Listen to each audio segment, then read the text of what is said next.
Uh, what's up, guys? What's up?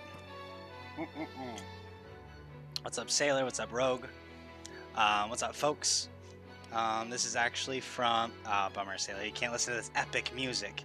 But this, I think it's actually from Attack on Titan. Wings of Freedom is what it's called. But you know what today is? Today is the 24th. Today, KFC dropped their freaking dating simulator. A finger-licking good dating simulator. And that's what we're gonna get into. We're gonna get into that. We're gonna see what happens. We're gonna swoon. We're gonna woo.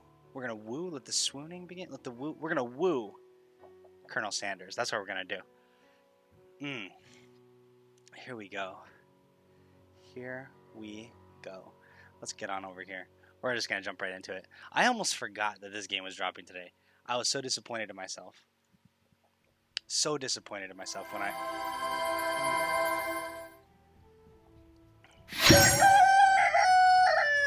KFC's presenting Sci-Pop Production.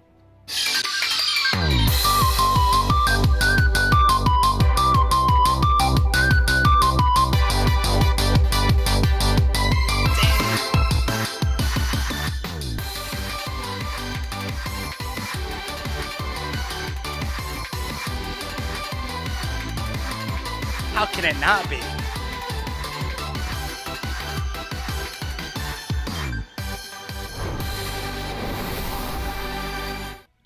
Very promising. Wow. We're gonna start a new game.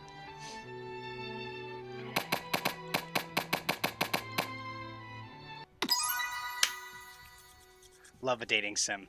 Well, you're in the right place, Sailor. You sleep softly as the morning sun casts a warm glow through the window of your modest student apartment. The world is peaceful and serene. You could stay in the moment forever. Or you could wake up now. Your first day of culinary school is no time to sleep in. Smack that clock up and at 'em. Throw the clock out the window and stay in bed forever. Let's get up and at 'em, baby. I couldn't wait for today. Lying in bed, you stare at the ceiling, thinking about everything that awaits you at the prestigious University of Cooking School, Academy for Learning. Your mind begins to wander. Who will be there? What will you cook? What should you wear? Time begins to fly by, and you find your imagination getting away from you. Alright, I'll date the frying machine, please. The frying machine's got it going on. You'll need to take this seriously. Allow yourself... I'm gonna daydream for a bit. I like that. It's here, finally. Your first day of culinary school. So many dishes to prepare, so many students to meet. Your mind is swimming with possibilities when you realize you're running late. You grab a biscuit and burst out the door in a hurry. Delicious. Just what you needed to wake up those taste buds. Yikes! You're in such a hurry, in fact, that you forgot to put on any deodorant before running out the door. You're sweating buckets as you rush to arrive on time. Uh-oh. That was me yesterday. I didn't have any deodorant on. What a mess. Standing in the quad, you gaze upon the magnificent University of Cooking School, Academy for Learning. Here comes your lifelong best friend, forever, Miriam. She's the most adorably awkward person you've ever met, and you absolutely love her for it. Good morning, Mistalunchbox. Are you excited for the first day of the rest of our lives? Actually, because I'm sure I am. Excited, a little nervous. Okay, a lot nervous. It's just that. This morning I made breakfast for myself, but, well, when I ate it, I couldn't taste any love in the food. What if I'm no good? What if I fail? Classic Miriam, raised by Master Chef parents, she's always held herself to a very high standard. Ever since we were little babies playing together and you rescued me from that quicksand box, it's been clear to me that you're the most loving, caring person I know. You're gonna do great. But with the University of Cooking School Academy for Learning's famous 3-day-only semesters, I'm afraid of being left behind and never catching up. A sweet girl, Miriam has always had a flair for the dramatic. This summer, she got so nervous about her first kiss that she chipped a tooth practicing on a mannequin. Oh, jeez. Should you pep talk her? Or change the subject to give her some relief? Let's give her some relief. It's hard to see Miriam like this. Frankly, quite exhausting. Rather than dwell on her anxiety, you try to change the subject to something more interesting. All summer you've been hearing rumors about a dreamy, enigmatic mystery student who is enrolled at that school. Yeah, that's a little worrisome, but you'll be fine. Now, what about this mystery student we read all about on the school message board? Any new deets? Oh, get this, I heard his name is Harland, and he's no ordinary student. They say he has powers. He's had them ever since he was born, from an egg. Man was born from an egg? Hi, shit, boy, we out here. You, rub myself boot. An egg like a chicken? Don't be ridiculous. But that thing about having powers, it would line up with some of the other rumors I've heard. Ooh la la. Like, I heard he once fought a bear with just his smile. You both sigh, thinking about a student so handsome that the laws of physics don't dare apply to him. Dreamy. Before you can get another word out, you're rudely interrupted when someone smacks your books and custom-engraved measuring spoons out of your hand onto the ground. Hey! It's Ashley, your arch-rival. She's totally evil, but you can't help but be filled with jealousy. She can't get anything she wants. She can get anything she wants, and she knows it. Hello, Ashley. Oh, I didn't see you there, chicken shins. Oh. Ugh, you can't stand Ashley. Even her name is annoying.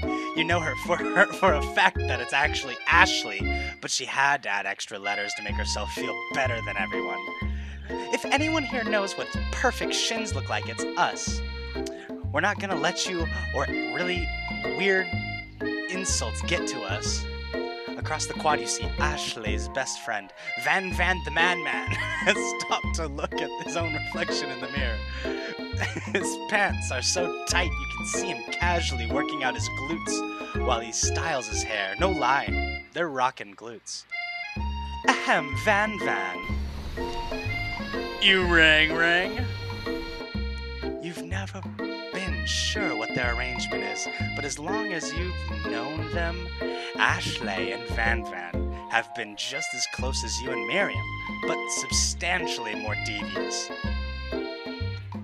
I can't believe that University of Cooking School Academy for Learning would ever allow people like you to attend as students. I know, right? You'd think they'd just hand us our diplomas now. Or maybe hire us as honors professors. You amateurs could learn a lot from us. That's a weird voice I'm doing for him, but we're going with it. With the first day of school about to start, there's just no time to properly tell these two off, so you resist the urge. Let's go, Miriam. Psh, see you later, losers. Freaking get 'em, Miriam. As you approach the door, you see a goofy-looking kid pushing hard against the window directly next to it. Oopsie. I think it's broken. You reach forward and easily pull the door open. That should do the trick. I love you! I think you mean thank you? My name is Pop. I was named after my Pop. He's old. You're missing some killer voice acting. Could someone like this also be a student at the school? He must be one heck of a chef. Also, his name tag clearly says Bob, but I guess he's reading it upside down? Hi, Pop. I'm Mistalunchbox, so are you going to make me hold this door all day? Nope! And with that, the young man walks in the building ahead of you. Aww. Is it just me, or is he kind of cute? I think it's just you. You both shrug your shoulders before following him into the building.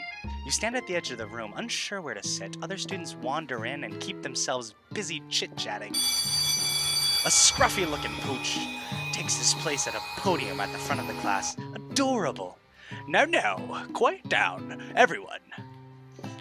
Who is this unreasonably cute pup, and why is he in our culinary class? You must be Sprinkles, head instructor and CEO of UCSAL. Please call me Professor Dog.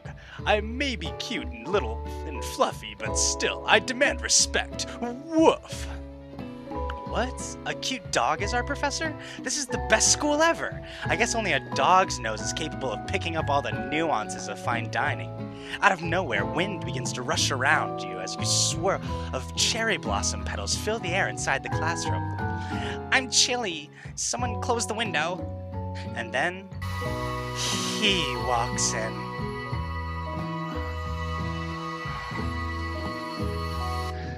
You're immediately swept up in the aura of this new student and his remarkable goatee. Who knew anyone could be so handsome? Time stands still. It's him. If it isn't my favorite student, Harland.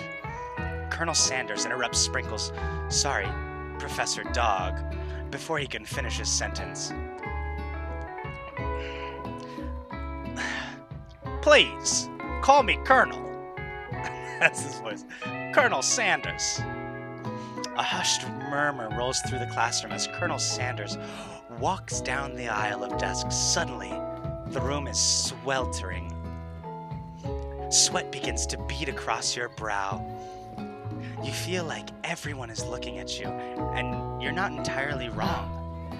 And this over here must be Sweaty Sweatsalad. Maybe we should open that window back up before faucet pits melts into a puddle and evaporates entirely. You two both know my name. We were in the same kindergarten class, and what is with all your really weird insults? You turn to find Colonel Sanders standing right in front. Oh my god. Colonel Sanders, beautiful angel that he is, stands before you, smiling gently. That's his fucking voice, yeah, that's his voice. Smiling gently, his hand outstretched. Boy howdy, this classroom gets hotter than a Kentucky fryer. That's his voice for sure. Please, use my handkerchief. You freeze up. Colonel Sanders is talking to you. Wait, Colonel Sanders is talking to you? About how sweaty you look? You're completely mortified. This can't be your first interaction. What if he never forgets this moment? How will you respond? I'm gonna take it, duh. You stretch out your hand, and Colonel Sanders places a fine silk handkerchief in it. It's so beautiful, you hesitate to press it to your face, but when you do, the feeling is transcendent. It has his natural scent on it. It smells of the most delicious chicken you've ever smelled. I feel like I'm listening to an audiobook. Professor Dog steps in to settle the class down in some ground rules. Welcome to University of Cooking School, Academy of Learning, the greatest culinary academy in the world. The birthplace of culinary legends past, present, and future.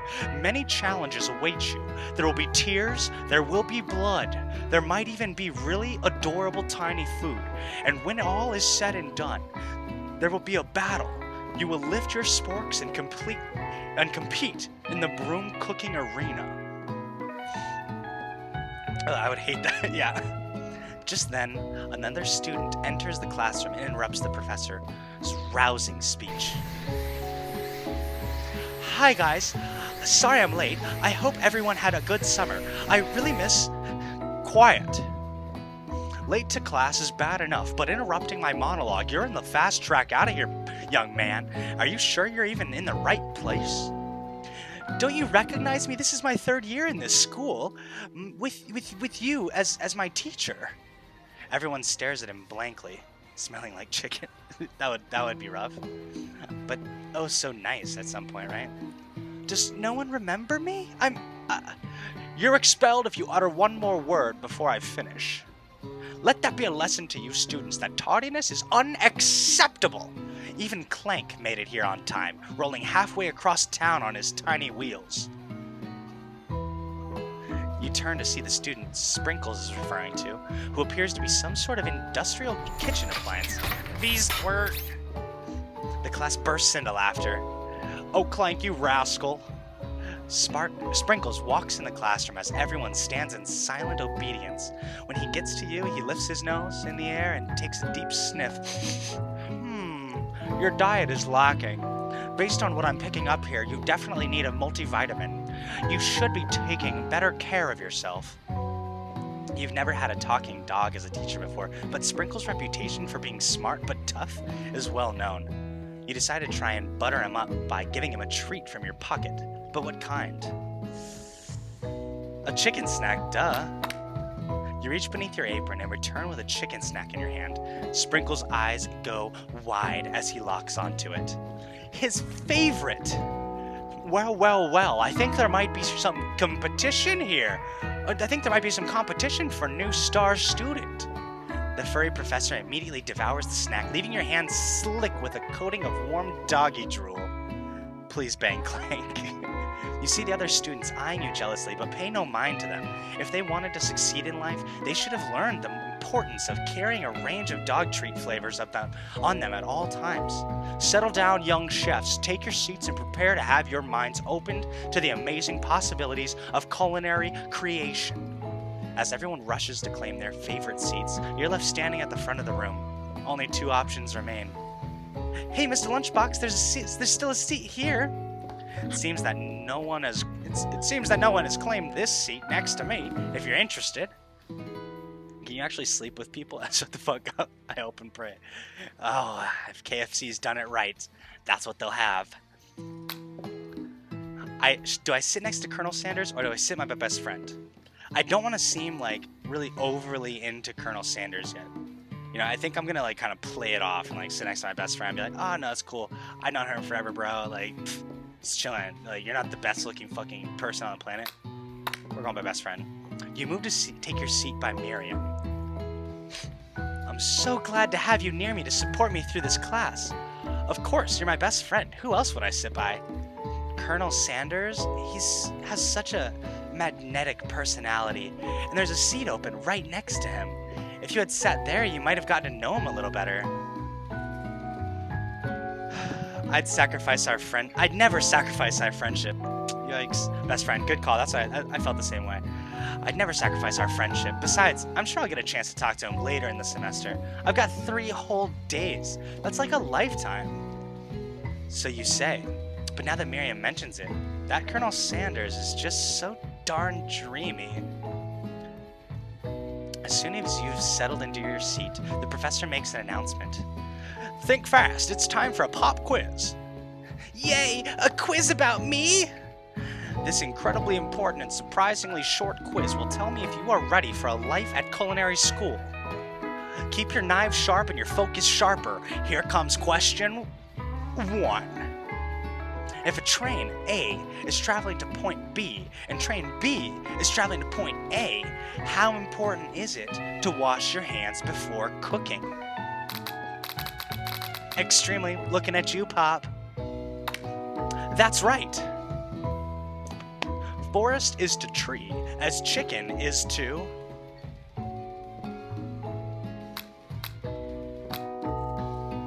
Forest is to tree as chicken is to... I'm sure the banging is just cook on chicken together alone or something with lots of blushing. Yeah, I can definitely see that being the case. Forest is to tree as chicken is to...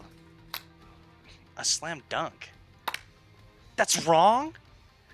What's the most efficient eating utensil ever created? A comically oversized fork, a meat tenderizer, a spork? That's right! What food is best for a broken heart? Anything as long as it's prepared with love and not too much salt. Camel meat, a pancake that looks like a silly face. Spork, damn right it is, baby. For a broken heart? Anything as long as it's prepared with love. That's right! Is Sprinkles a good boy? He's talking a dog that teaches culinary school. He's the best boy. That's right! Total score 4 out of 5. Not too bad, baby. Not too bad. Only one wrong? Not too shabby. You might just do alright, kid. You look up to see that Colonel Sanders has been watching you tally your score. He nods with approval. May I have your attention, student? Oh, may I have your attention, students? I have an important announcement to make. Time for lunch! Wow, the cafe. When do I get to cook anything? What's happening here? What is... I don't... Whatever. Wow, the cafeteria is as nice as any restaurant you've ever eaten in. It makes sense that a school dedicated to cooking would also be serious about eating. No, I'm not expelled. No, A delicious fragrance wafts the room and tickles the end of your nose. Your mouth waters. Do you smell that? That must be our lunch. It smells crazy good. Everyone, can I have your attention? Is it about lunch? No, I just wanted to apologize for my tardiness. You see, I was... Howdy, folks. I'd like to make an announcement. Hey, I was... It's about lunch. Everyone cheers. But I... Shh. Lunch. She said shh. In honor of the new semester, I have prepared something special to share with everyone for lunch. That must be the smell I smelled. Indeed, that smell. You hold your breath, waiting to see what food this mysterious student has created. You've heard that he's very talented, but were the rumors true? Is this? Colonel Sanders lifts a large bucket above his head. Its contents glimmer in the light. Piled high are huge pieces of chicken, breaded and fried to a crispy golden finish. The aroma envelops you, and you begin to feel warm and safe. Colonel Sanders has filled a bucket with chicken? What a novel concept! Your stomach begins to grumble as if to say, stop thinking and start eating. For years, I've been developing a secret recipe for the perfect fried chicken. Oh, the NPC kid is gonna shoot up the class. Yikes. By my calculation, nothing less than 11 herbs and spices are required to achieve the perfect balance of flavors. You look around and notice that every other student has a pen and paper and is scribbling notes as fast as they can. But that's all I'll say about that. What? You think we want your stupid recipe, dude? Pish. Oh, this is a different guy. What? You think we want your stupid secret recipe, dude? Psh, oh, nah, my dude, nah. I'm just drafting as a last will and testament in case one of those ingredients is poison. Got him. He looks around nervously to see if anyone else is laughing at his sick burn. You wait to see what zinger Ashley has prepared to follow up, but she suddenly takes a different approach. Yeah, and I was just, writing in my diary. Dear diary, today I smelled something beautiful. I knew that at that moment that only the hands of a true gentleman could fry chicken so tender. She's trying to get in on it, bro. Oh my god. You see her body language change from bitter and evil to sweet and innocent as she slides closer to Colonel Sanders. She realizes that he is destined for greatness and fame with cooking skills like this. She wants him all to herself. Oh, please. Well, Van the man, if you don't want any, I'll take his. Whoa, hold on. I mean, I guess I'll try it. He takes one bite and his eyes grow wide. He starts contorting his face as he tries to hold in his pure exhilaration and act unimpressed. Easy now. There's enough for everyone. Please, my fellow classmates, dig in. Gen level strat. Evil to cute. Oh, jeez. Ugh. You take one piece of his fried chicken out of his bucket and sink your teeth into it. It's amazing. Tasting Colonel Sanders' food transports you to another dimension. Alone with your taste buds gripping a drumstick in your hand, you float weightlessly. Focus your mind and meditate on this moment. Try and identify every flavor. Savor the moment and everything that it tells you about Colonel Sanders' culinary heart. Swim toward the light. I want to know about his culinary heart. What's up, Kai? Hey, what's up? The flavors in your mouth are beautiful, pure, heavenly. What a guy! Alone with the flavors, you feel something that can only be described as love. For a man? For a flavor? Are they the same? After tasting his food, you try to get some one-on-one time with Colonel Sanders. You approach Colonel Sanders. Colonel Sanders smiles ever so softly as you approach. He stops what he is doing and allows you to break the silence. Colonel, I wondered if I could talk to you for a second. Anything for a fellow chef. What exactly was on that chicken? Love the green screen, man. Appreciate it, baby. How bold to come out and ask. It's an idea I had for a new combination of flavors that will make me my fortune and establish my legacy for all times as I open a chain of highly successful fried chicken restaurants. No big deal. Hello, I just got home. I have a flat, broken key and my trunk is messed up. Oh fuck, Kai. It's just you and me here talking. I can keep a secret. In fact, I've got some of my own that I'd be willing to trade. What's the rush? The semester's only getting started. We've got 2 more whole days to get to know each other. He's clearly not going to give it up easily, but it doesn't hurt to be persistent.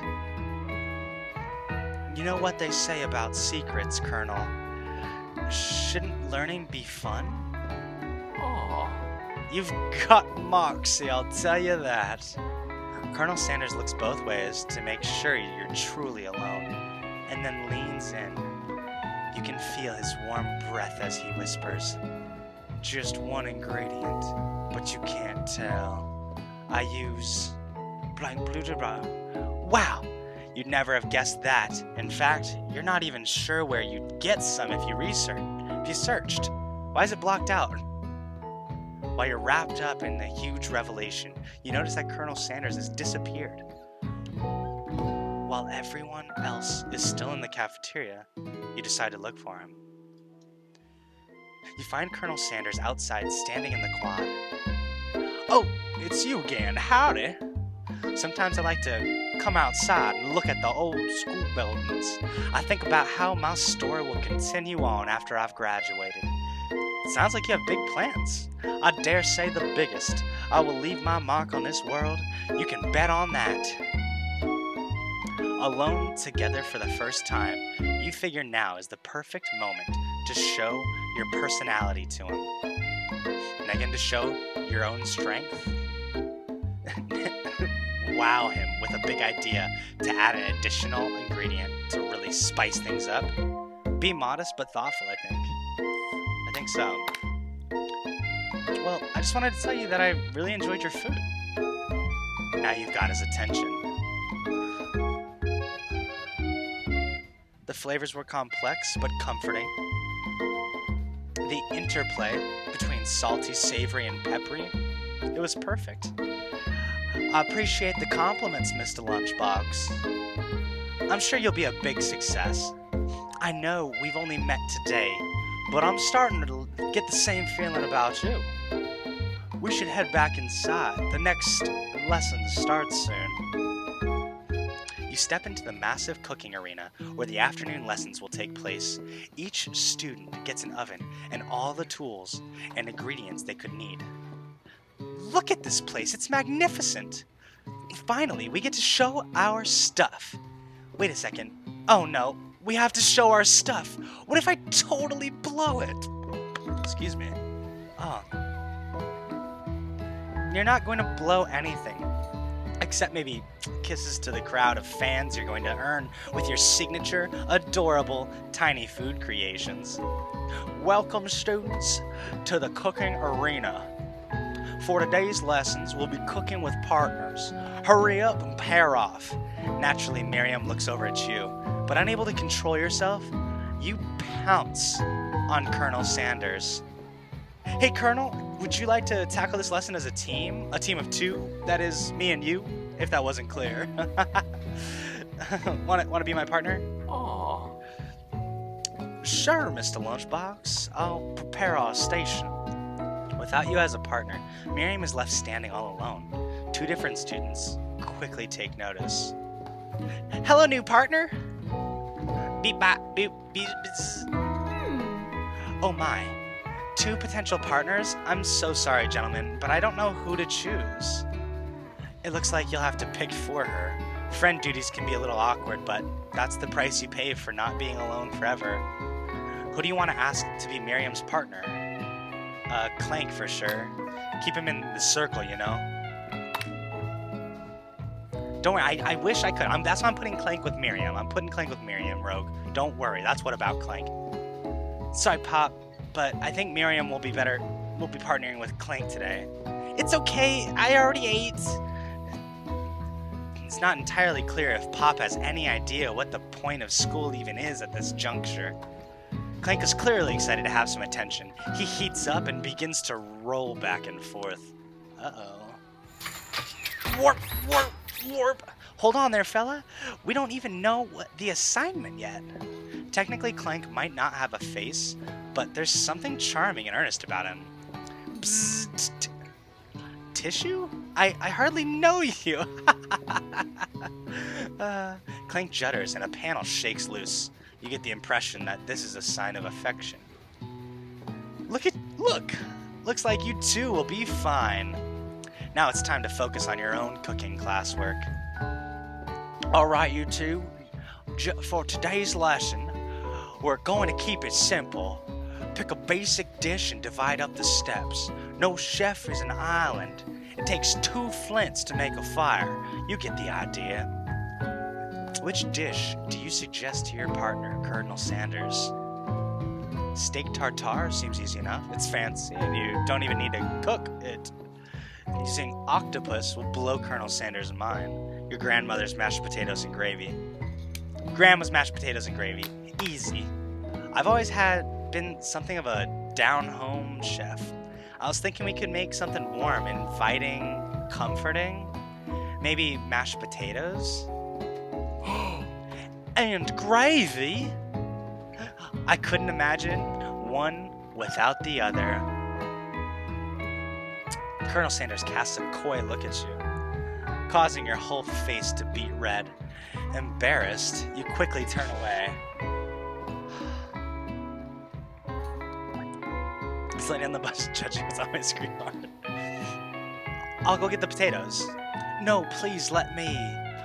Picking perfect produce is a passion of mine.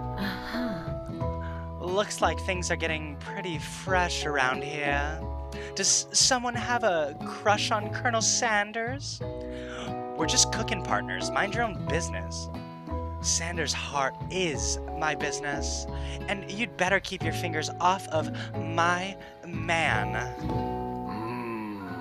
Did someone call for me? No, geez, Van. While I'm over here crushing Mistalunchbox's dreams, you're supposed to be taking care of our classwork. That was the deal, remember? Colonel Sanders returns, arms full of peeled potatoes. He tosses them into boiling water, turns his attention to you and your old friends. Oh, howdy there. This music, what the fuck is going on? Hi, Ashley. Van.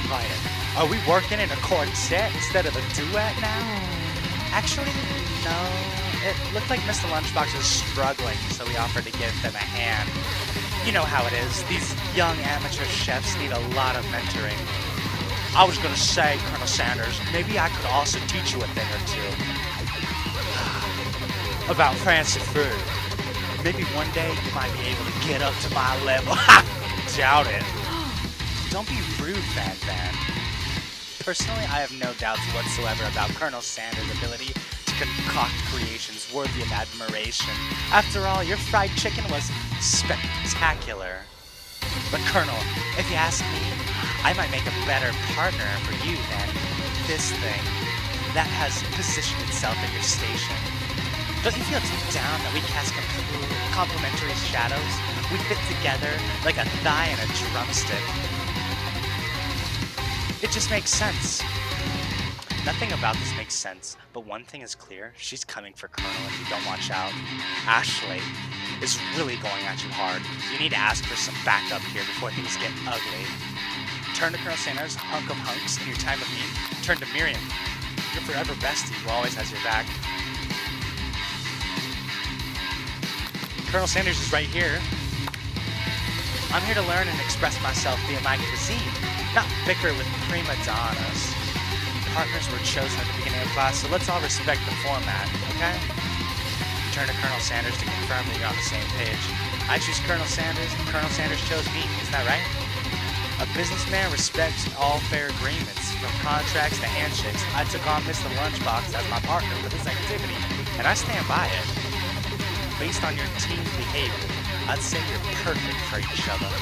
Neither of you has Mistalunchbox's natural talent or their loyalty.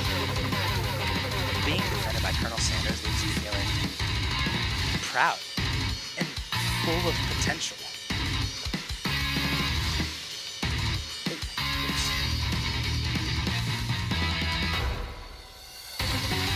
You look for Sprinkles in hopes that he might step in, but he's nowhere to be found.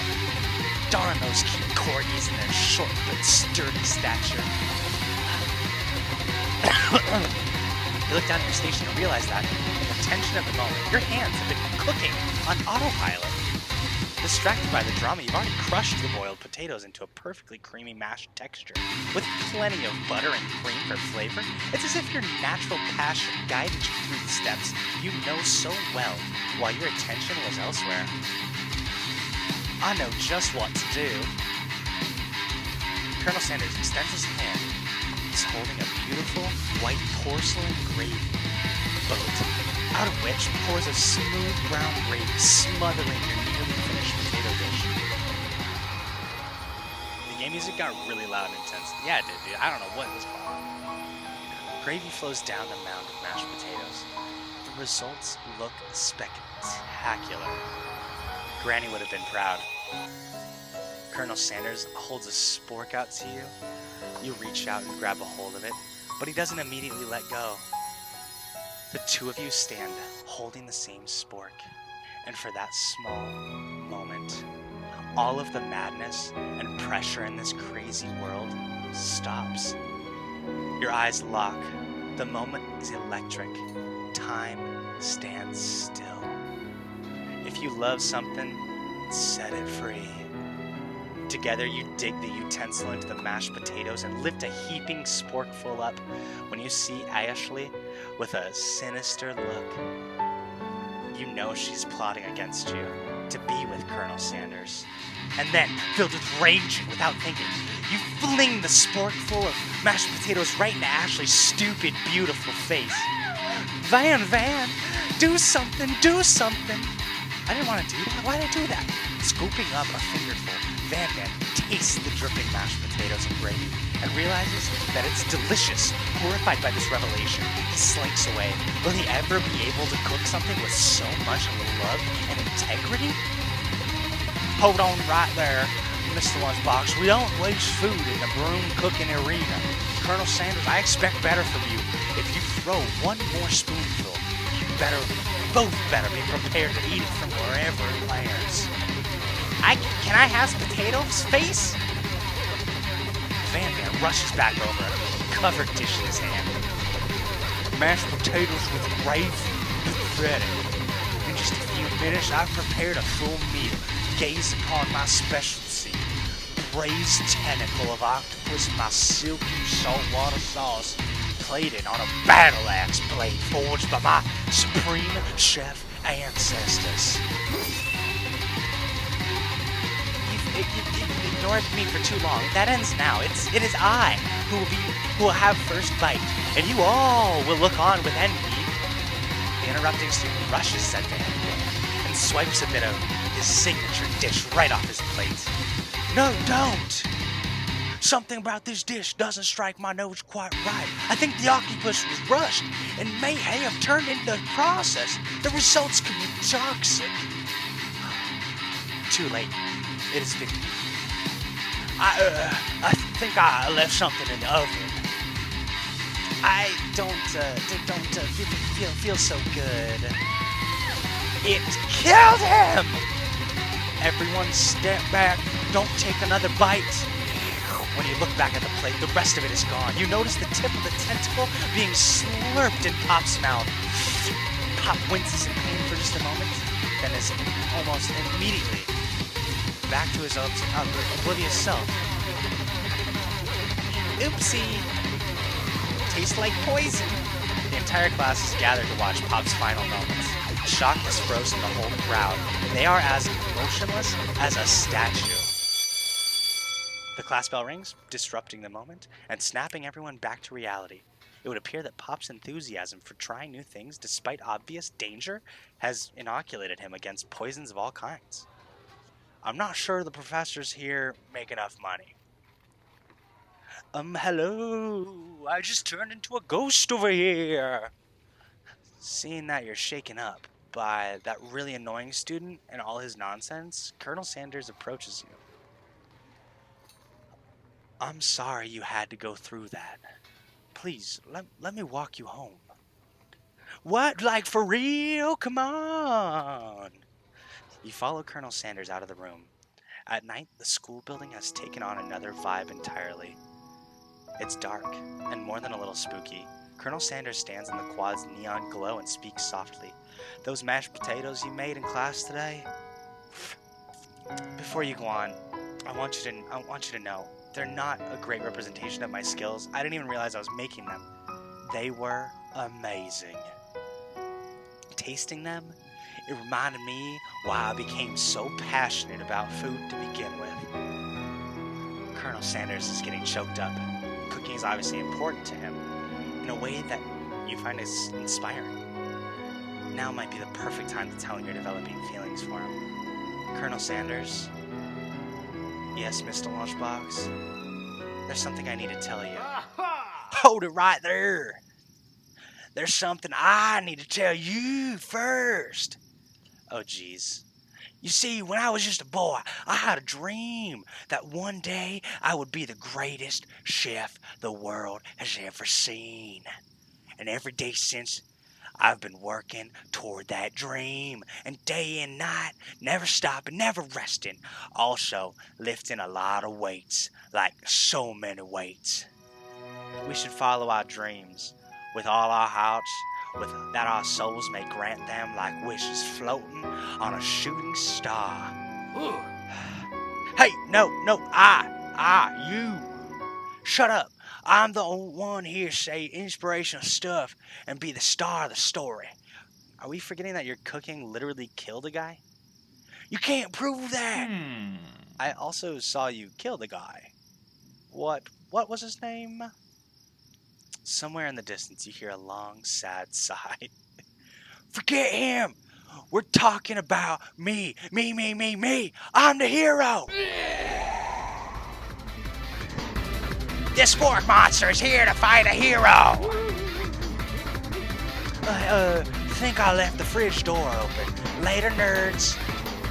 How dare you threaten me as I was letting my guard down and connecting with another chef on an emotional level. Be very afraid of me because I'm a monster, see?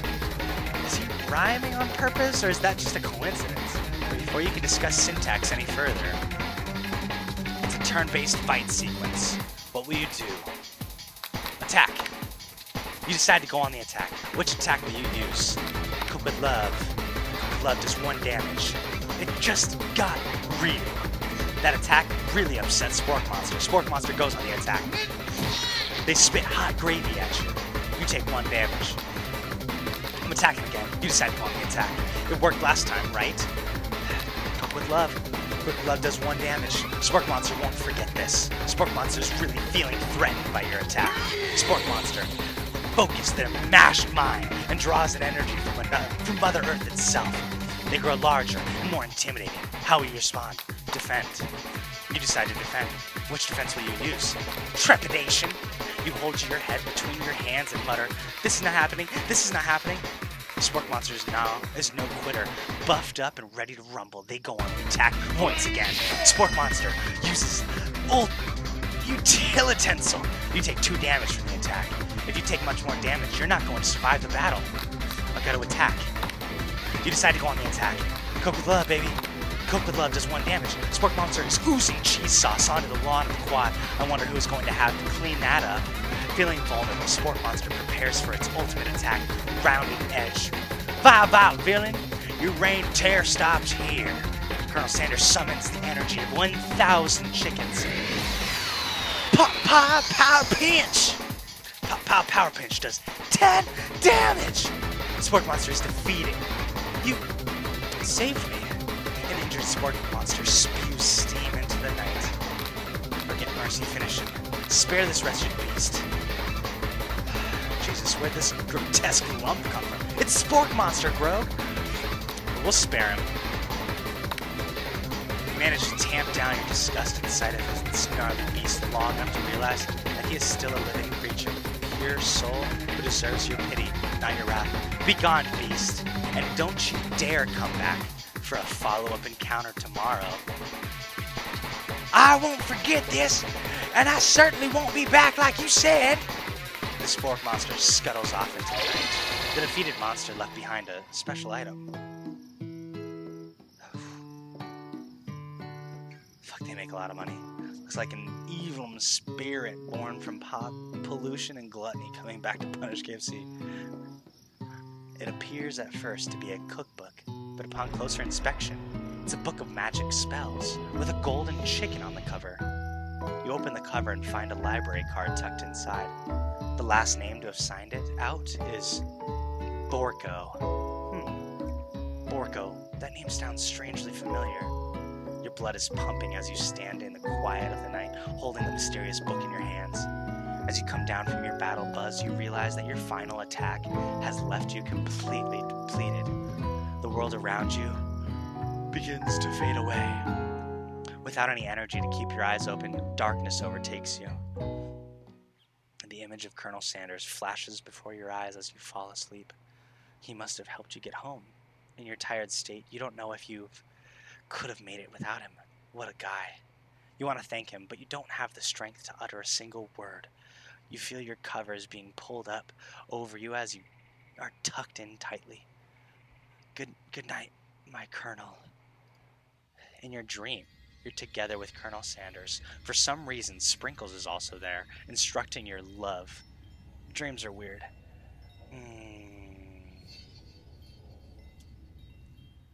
You awake on day 2 and attempt to process the wild visions you had. Were they memories or premonitions? And then there was that secret ingredient that Colonel Sanders went ahead and told you outright. Not much of a secret, huh? It's probably just because he already trusts you so much. Sure, that makes sense. We'll go with that. You meet up with your bestie in front of the school. Before you can tell her about the encounter with the Spork Monster, she launches into a story of her own. Okay. This might sound a little strange, but I think I might be, is she gonna get it on with Clank? I think I might be like Clank. Like him? Like? I know it sounds like it's moving too fast, but there's something about him. I like him, like him. We got to talking after class, and he's actually a totally sweet guy. Not only that, but he's really smart. He told me all kinds of stories about Colonel Sanders. Did you know that the Colonel Sanders was the most popular kid in high school? No, that doesn't make complete sense, though. Yeah, but he was so popular that he was voted prom king at a school he didn't even go to, and was also the convertible that he himself rode in at the front of the homecoming parade. Wait, what? Prom king at school he didn't even go to, and was also the convertible that he himself rode in at the front of the homecoming parade. He was a convertible? I'm thinking maybe something got lost in pressure cooker language translation there. Either way, maybe it'd be best if you took it slow with this new boy, like I am with Colonel Sanders. You and Colonel Sanders, the coolest guy in school, the most famous student to ever attend University of Cooking School, Academy for Learning, you're a thing now? We definitely connected yesterday. Sure you did. You're great. Why wouldn't he be into you? I guess. Laughing at the implication that you and Colonel Sanders might be a thing is definitely not cool. You are great. You have an idea about how to prove that your love is real. Well, if he's not into me, why did he tell me one of his secret ingredients? Your bestie's eyes light up. Oh yeah, she's talking about Clank, baby. A secret ingredient? Yeah, I just said that. A secret ingredient. Is there a dramatic echo in here? Miriam checks to make sure you're alone before continuing. So this summer, while I was on vacation with my family, a lovely man approached me in the botanical garden, and while I was wandering, this can't be good. He told me all about his passion for spices, secret spices. The man even gave me some to show me what he meant. He said it was a powder created from super duper rare dried flower petals, and that if I did him a big favor, I could have some of my own. Please, Miriam, don't tell me. So I filled my suitcase with them and brought them home. He was so nice, he even met me at the gate when I arrived. Later, when I cooked with them, a very strange feeling came over me, and the flavor was unlike anything I'd ever tasted. I think you're being liberal with the meaning of spices here. Whatever. Anyhow, we both share an interest in cooking, so we've stayed in touch, like pen pals. I bet he would love to know more about new spices. Well, I'm definitely not supposed to share Colonel Sanders' secret recipe, and besides, I only know the one ingredient, so I doubt it'd be much use to anyone. What is the favor she did for this guy? And a lot of them, because she took all the spices home. Cough, fibber, cough. Please. It would mean the world to me. No one has to know it came from you or from Colonel Sanders. What do you think? Should you protect Colonel Sanders' secret or share it with your bestie? Think of a fake ingredient. You quickly think of a fake ingredient. I don't know. How about it was Eye of Newt? I know. Sounds like some kind of witch's potion, but what can you do? Eye of Newt? Wow. Her eyes light up imagining such a thing. And you figure that you've satisfied her curiosity and she'll move on. However, she immediately turns around and does some thumb typing on her phone that you can't quite see. That's probably not good. Before you can ask her to confirm she's definitely not texting secrets to other people, you're interrupted. A wind rushes and cherry blossom petals fill the air. It's Colonel Sanders. He's arriving at school. Stand back and admire his majestic glory. Run to him. Oh, we'll stand back. Colonel Sanders' horse is truly a thing of beauty. Without ever acknowledging that he's being watched, he does a short horse dance before dismounting with a flourish. He then slaps the beautiful creature gently on its rear, sending it running free into the countryside. So, you're so struck by the sight of him that you lose the ability to speak coherently. Oh, I didn't see you there. Didn't realize anyone was watching. Don't worry, he knows his way home. You attempt to compliment Colonel Sanders, but the words don't come out exactly right. What a horseful beaut you have. I mean, what a horseful beaut you have. Dang, that's what I just said. Being a good friend, Miriam attempts to cover for you. Oh, Mistalunchbox, he just gets really nervous around people they like. What? This is not helping? I mean, they get food poisoning and they got food poisoning and we're up all night. It was gruesome. You should have seen it. She gives you a wink and a smile as if to say, situation handled. Can't blame a girl for trying. And with that, Colonel Sanders disappears into the school, leaving you and Miriam to follow. When you enter the classroom, you can see your two rivals, Ashley and Van, are doing something bad. By the way they're hiding, you know it must be really bad. Like counterfeiting recipes bad, experimenting with restricted ingredients bad, summoning a demon bad. You try and get a peek over Van's hulking shoulder, but he sees you coming. Whoa there, little one! I'm not sure you're ready to handle this. Why don't you make like a bee and mind your own wax, honey? Oh, that was solid. Tell them to stop acting mature, act like you're not interested in them, but really try and get a closer look. You sit near the rivals, but leave your back turned to them. You even hear Van mutter something that sounds a bit like a magic spell. However, he notices you eavesdropping. You try and cover your tracks and improvise an excuse. It's time for class, and you're distracting the rest of us who want to learn. Now you've upset them. Oh, and you're the emperor of cooking, are you? You make the rules? I'm not sure you'd know a good meal if it ate you. Being the best chef in the world takes more than just culinary skills. It takes creativity. It takes panache. It doesn't hurt to use a little evil. You finally get a look at what is wrong, or what it was they were hiding, and you instantly recognize it. It's a book just like the one you found after your encounter with the spork monster. That's the same book that I found last night in the quad. Ashley immediately elbows Van Van, who hides the book behind his back. I don't know what you're talking about. The book is a family heirloom, and its contents are secret. You notice that they haven't just been studying the book.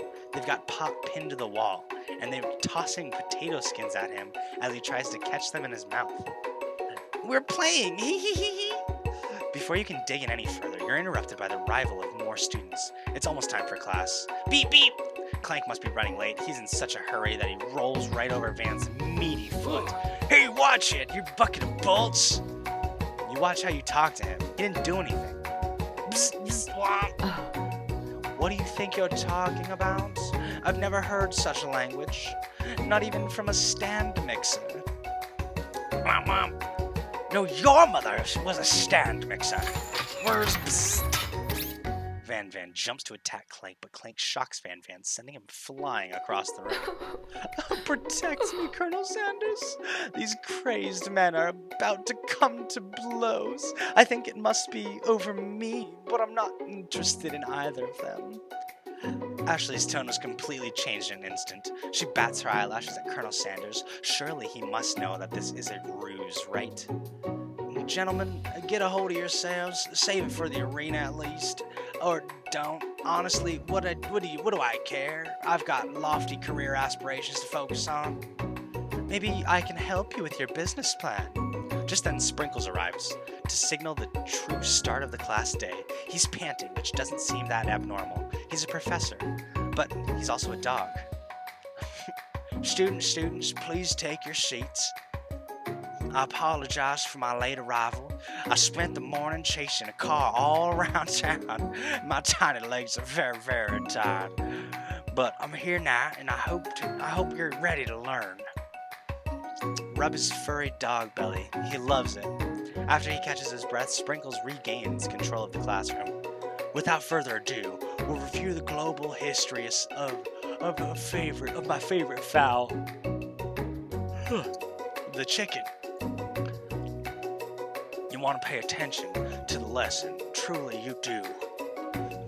Which is why in 1776, at the signing of the Declaration of Independence, it was a chicken who first signed their name. But you can't help but daydream about Colonel Sanders, and you missed most of the important parts. When you come to, Sprinkles is holding a tray of food in front of you. Well, Mr. Lunchbox, naturally this appears to you to be a sample platter. Which item do you want to sample? Glass of water. Shimmering pepper. A brightly colored pepper stands out from the other items. It sparkles in a most eye-catching way. So naturally you reach out, grab it, and eat it right away. However, your body is not prepared for the heat. The pepper has triggered an intense spice hallucination.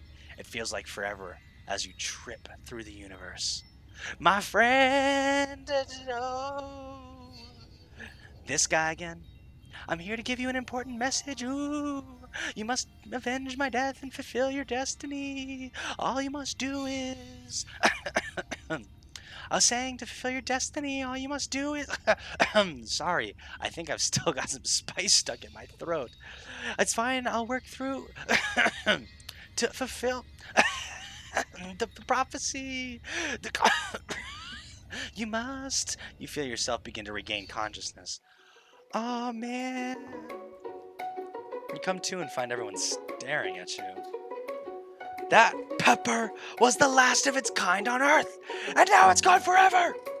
You think to yourself, geez, I should pay better attention. We all make mistakes. I'm sure he'll forgive you someday. Come on, it's time for lunch. Before anyone can relax, the cafeteria lights dim, and your rivals enter to make a dramatic announcement. Today's lunch will be prepared via timed competitive cook-off. The level of theatrics with these two is off the charts. Step up and tell them you're on. A bit of lunchtime competition? Eh?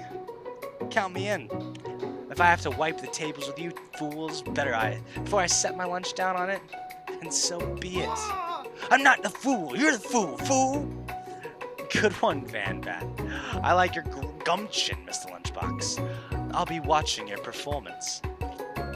Just as things reach a boiling point, Sprinkle steps in. Surely he'll put a stop to this madness. Now, students, please settle down. This is a lunchroom, not a sports. It's not a sportsing court.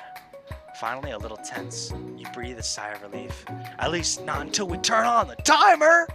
Just then, a huge red blast of light blasting in the face, flashing the words, "Timer ready."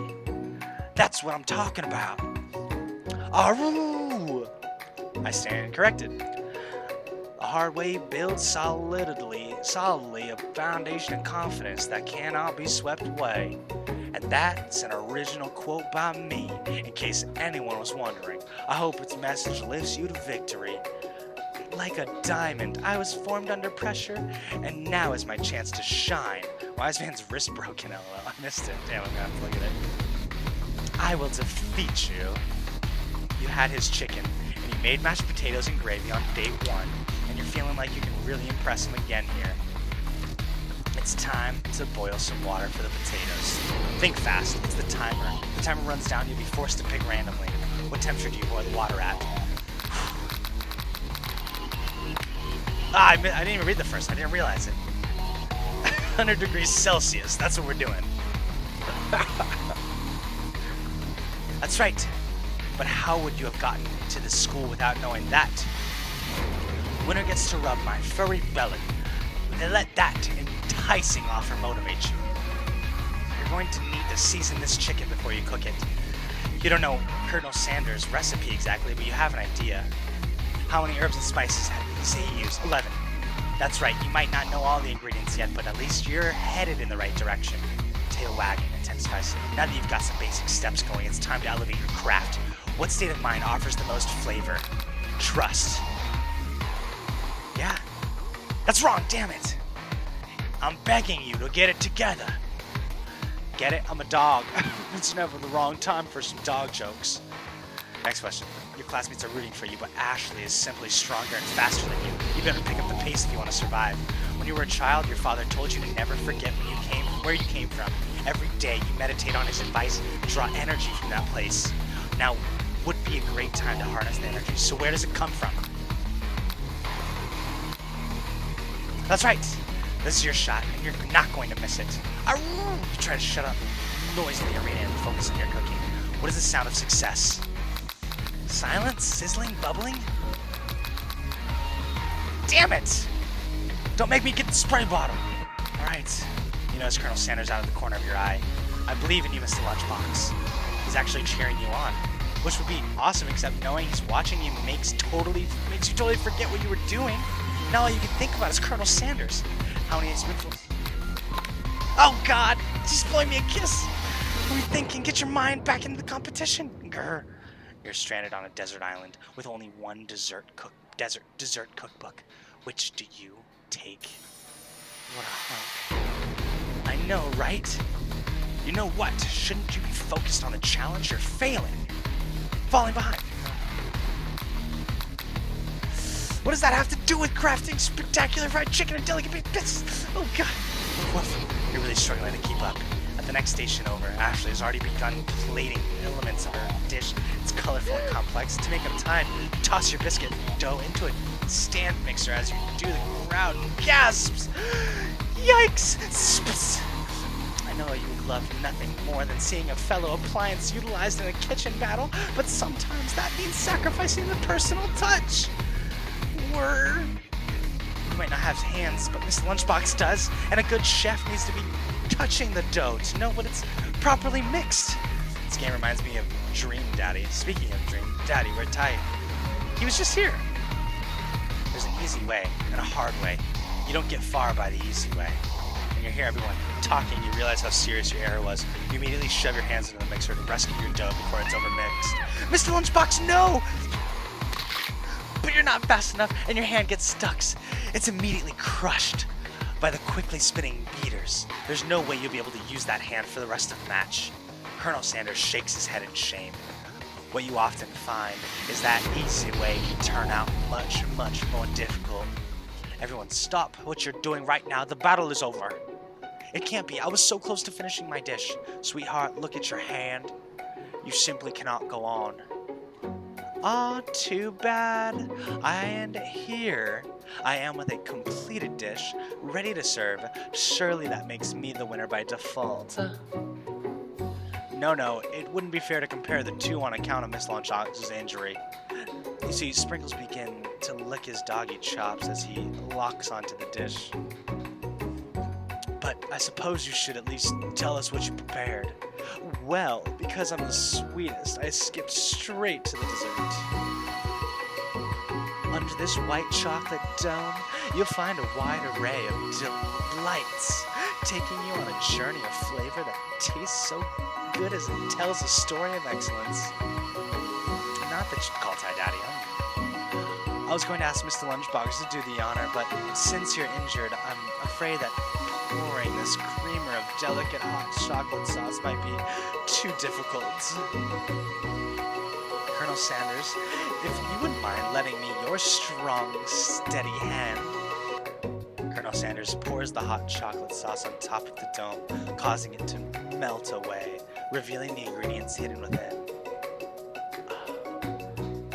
Inside, you'll find a delicate fried cheese croquette atop a slice of honeycomb, ice cream 2 ways, tender nougat, and pearls of blueberry gelée. Colonel Sanders seems intrigued, but perhaps not impressed, as he dips his finger in the chocolate sauce. Simplicity isn't your strong suit, is it, Ashley? Oh, you, hee hee. As he places a sauce-covered finger into his lips, Ashley leans over and whispers something into his ear. A dab of sauce sticks to his mustache. Internalize the rage you feel. Don't push her out of the way. Your rage burns so intensely within your eyes that they burst into flames. The flames cause your eyebrows to catch fire and turn into ash, and they fall off of your face, which means people will have a hard time understanding your emotions for the rest of the semester, perhaps forever. Embarrassed and ashamed by your poor performance, not to mention your crispy fried brow, you run for the quad to be alone. My eyebrows just got burned off because my eyeballs caught on fire, and I broke my hand. What a terrible day too. The beautiful weather feels like an insult inside of you. A storm rages. It's Colonel Sanders. He's probably here to tell you that he and Ashley are in love and have decided to get married. And he won't even ask you to cater his wedding because you're a terrible chef and an awful person. You try to hide from him, but he approaches you directly. I know you're hurting right now. Not just from devastating loss, but from that run-in with the mixer and that small fire. We should get that checked out. I'm fine. Can't you just leave me alone? I'm a loser. I'm not fit to fill your fryer. I'll never be a master chef. Failure is a part of life. Not just for you, but for all of us. Do you think I've never failed at anything before? That's exactly what I think. Well, think again. I wasn't always the man you see before you enrolled in culinary school, incredibly handsome and successfully motivated. Well, handsome for sure. I was born that way. But I've walked other paths and arrived at dead ends. I was passionate about life, but I failed as an obstetrician. I was passionate about justice, but I failed as a lawyer. I was passionate about livestock, but I even failed as a mule handler. That one was especially humiliating. Mules can be so cruel. I didn't know. People see my delicate ribbon tie and my well-kept beard and assume that I've got it all together, which is true now, but hasn't always been. Sounds like this guy could really use a hug. I resolved then that I was going to amount to something. No amount of hours, labor, or money would deter me from giving the best I had to give. As Colonel Sanders changes focus, you can see something ignite inside of him, a burning passion. One has to remember that every failure can be a stepping stone to something better. My new dream is pure. It's honest. It's something that a humble man in a crisp white suit can be proud of. I will create a new chain of chicken restaurants that will bring joy to the entire world and make up for my past misdeeds. Yay! Just as your moment grows intimate, you're interrupted by a threatening, shadowy presence. Battle scarred from the night before, you prepare for the worst. It's the spork monster. Borko? It is I. I know I said I wouldn't be back, and after the whole fight to the death thing, maybe you don't really want to see me anymore, but I just wanted to say that I was wrong to attack you, and I apologize. I know what it's like having to always look over your shoulder. Monster problems, am I right? Oh, thanks, Borka. I'm glad there are no hard feelings. Getting jumped by a giant creature in the dark of night can really rile a person up. I also wanted to apologize for the way I switched right into attack mode. I know that you're strong, and cooking school can put a person under a lot of stress. I actually used to go to this school. I wasn't always a spork monster, you see. I don't believe it. You were a human once? Well, no, I was a golden retriever. But I was still a student. Until one day some mean kids with a magic spell book cast a dark enchantment on me, and I was forever transformed. A magic spell book? Precisely. I had procured a copy for myself, but somewhere along the way I've lost it. If you find such a book, I beg of you, respect it. You're a powerful chef, and you shouldn't rely on such dark and evil magic. No, you should be protecting the innocent from those who would cheat them through sorcery and guile. If you need me, don't fear. I will be there. Sounds like there were some bad cooks in the kitchen of life, Mistalunchbox. Together, I am sure we can defeat them. Come back to my hideaway and we can discuss. A personal invite? You can't imagine what Colonel Sanders' home must be like, but it sounds like you're about to find out. Stepping inside Sanders' home, surrounded by his things, you start to feel a special bond with him. It looks like you live an exciting life, Colonel Sanders. Every day can be an adventure. If you approach it with the right attitude. Long ago, I made the decision to never stop searching, never stop working, never stop imagining. Have you been working on new recipes of your own lately? I'm always excited to talk about food with another ambitious chef. Well, there is something. It's just a side dish that I've been tinkering with, trying to find the right balance of flavors and textures. I'm not sure I've nailed it yet, but I'm close. Colonel Sanders' eyes perk up as he starts to wonder what dish you might be describing. It's meant to pair with something spicy or something crispy, perhaps both? Now you've got him right where you want him. Should you reveal your new creation to him or keep it a secret just for you? Kitchen of life, lame. Reveal it. You decide that you're as ready as you'll ever be to share your original cooking with Colonel Sanders. Before you can talk yourself out of it, you decide to dive in head first. You reach into your lunch bag for a special dish that you've been keeping on ice all day. I present to you my original coleslaw. The shredded cabbage dish glistens in the light of Colonel Sanders' luxe hideaway. Magnificent! Together you chow down on the creamy slaw until it's just a spoonful remains in the bowl. Do you mind if I hold on to this last bite? I'd like to have it around so that I can admire its taste later and think back on this moment. He's got a tear in his eye. You could offer to make him warm, but he seems like a very sentimental kind of guy. Sure, why not? Please make yourself comfortable. I'll be back in just a moment. Oh, baby. You realize that now would be the perfect time to do some snooping. Around the room are various items that you can look closer at. Each item seems to radiate memories and emotions. Tap on an item to discover more about the Colonel.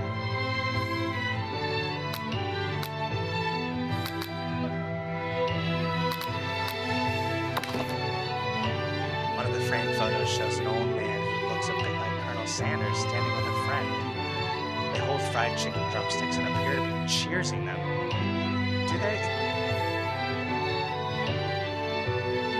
You look closely and see that there's a short inscription. I wonder who my friend Pete is.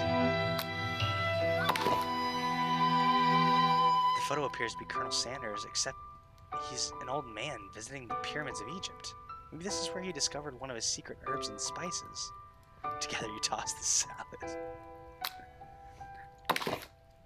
An adorable little baby boy crawls across the floor. From the goatee and mustache combo he sports, you figure that this must be Colonel Sanders himself. That, or maybe it's the drumstick that he seems to be waving like a rattle. Who frames a baby picture of just themselves? Probably the same type of person who would make their own face the logo of the company they founded, am I right?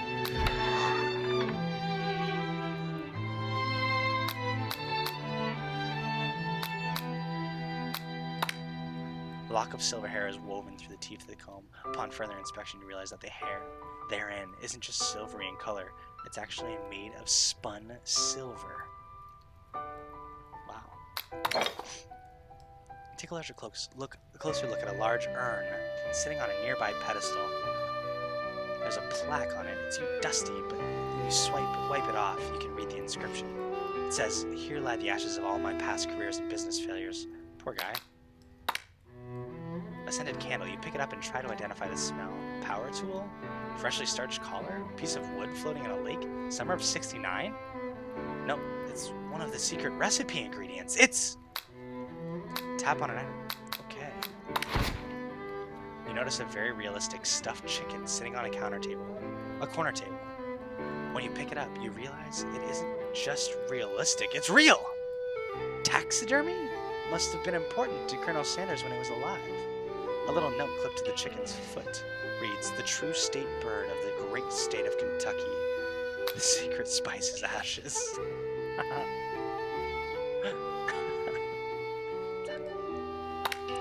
You gaze out the window across the vast lake and mountain range beyond. Just then, the ghost of student pops up.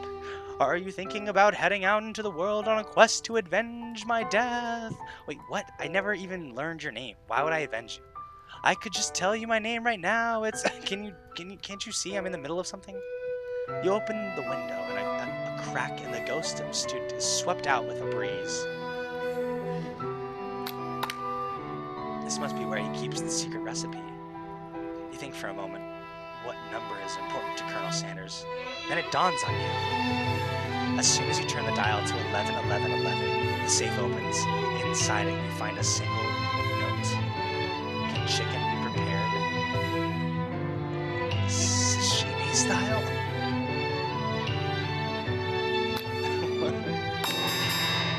You open the door to Colonel Sanders' closet and find a row of his signature white suits hanging within. You take one off its hanger and try it on. The jacket is a bit big for you, but it's soft and comfortable. You give yourself a deep hug, breathing in his scent. You say that home is where the heart is. Is this what they meant? Before you can look any further, you hear Colonel Sanders returning. He has a new dish that he has been... Is that the ghost of NPC kid? Yeah, it is. Before you can look any further, you hear the Colonel Sanders returning. He has a new dish that he has been working on, and he wants you to taste it. You try to act casual until he asks you why you're wearing his jacket. Aww. I don't usually loan those out, but I must say it does look good on you. Oh crap, the jacket. You forgot to take it off. You decide that now is your moment to make a big move. You tell him you're cold. You fess up and tell the truth.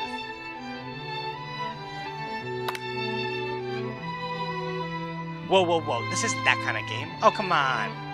Not that we blame you for trying, but still.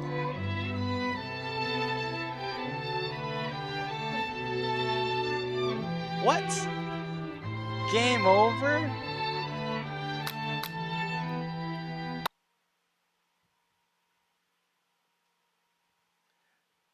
Because I went for the big move there? What the heck? Oh man, here we go. What do I press on these? I just got a game over.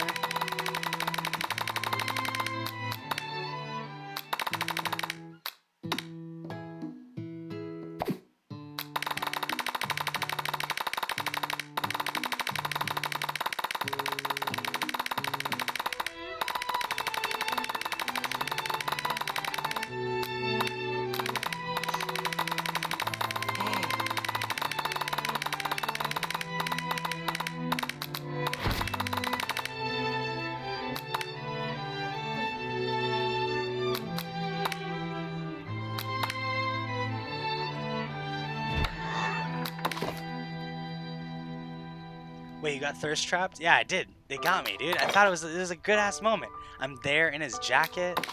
I'm just vulnerable. I'm just ready. And I got freaking got, bro.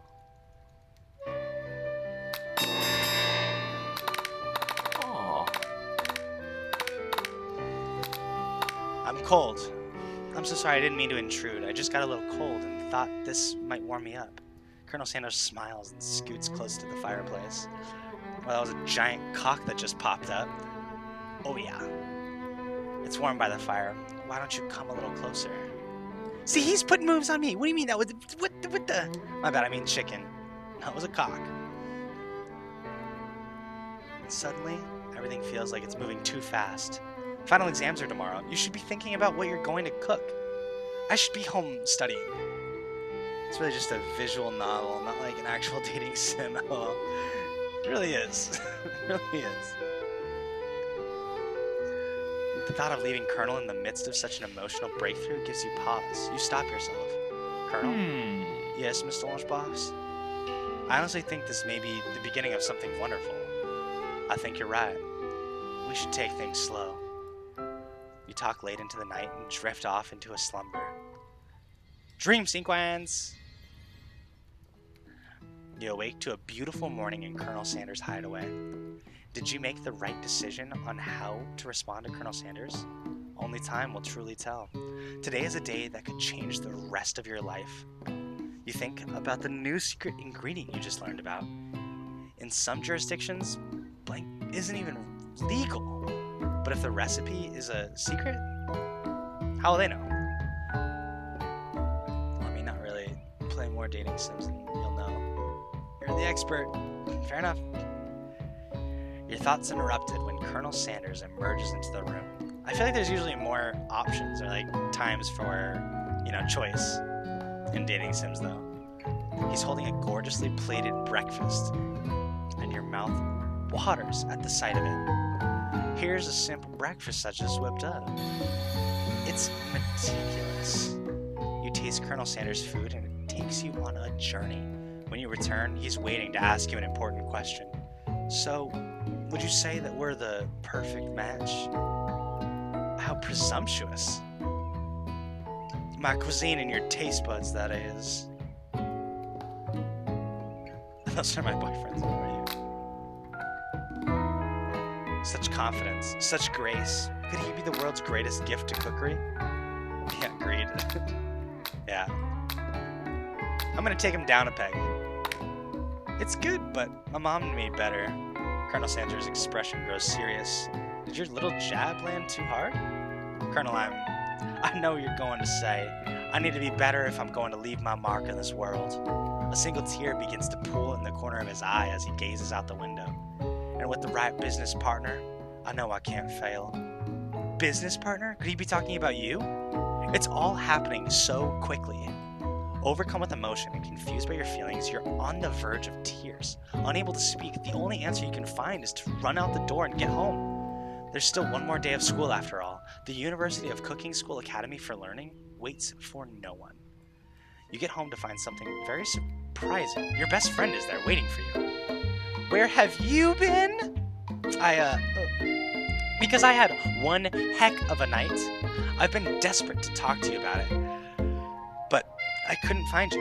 I got worried that something had happened to you. It's okay, But now that it turns you're fine, I can finally get you up to speed on the saga of Miriam. I am your dating sim.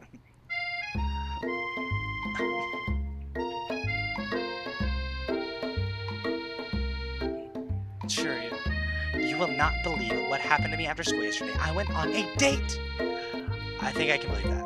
Since I'd been partnered up with Clank, he asked me to go out with him.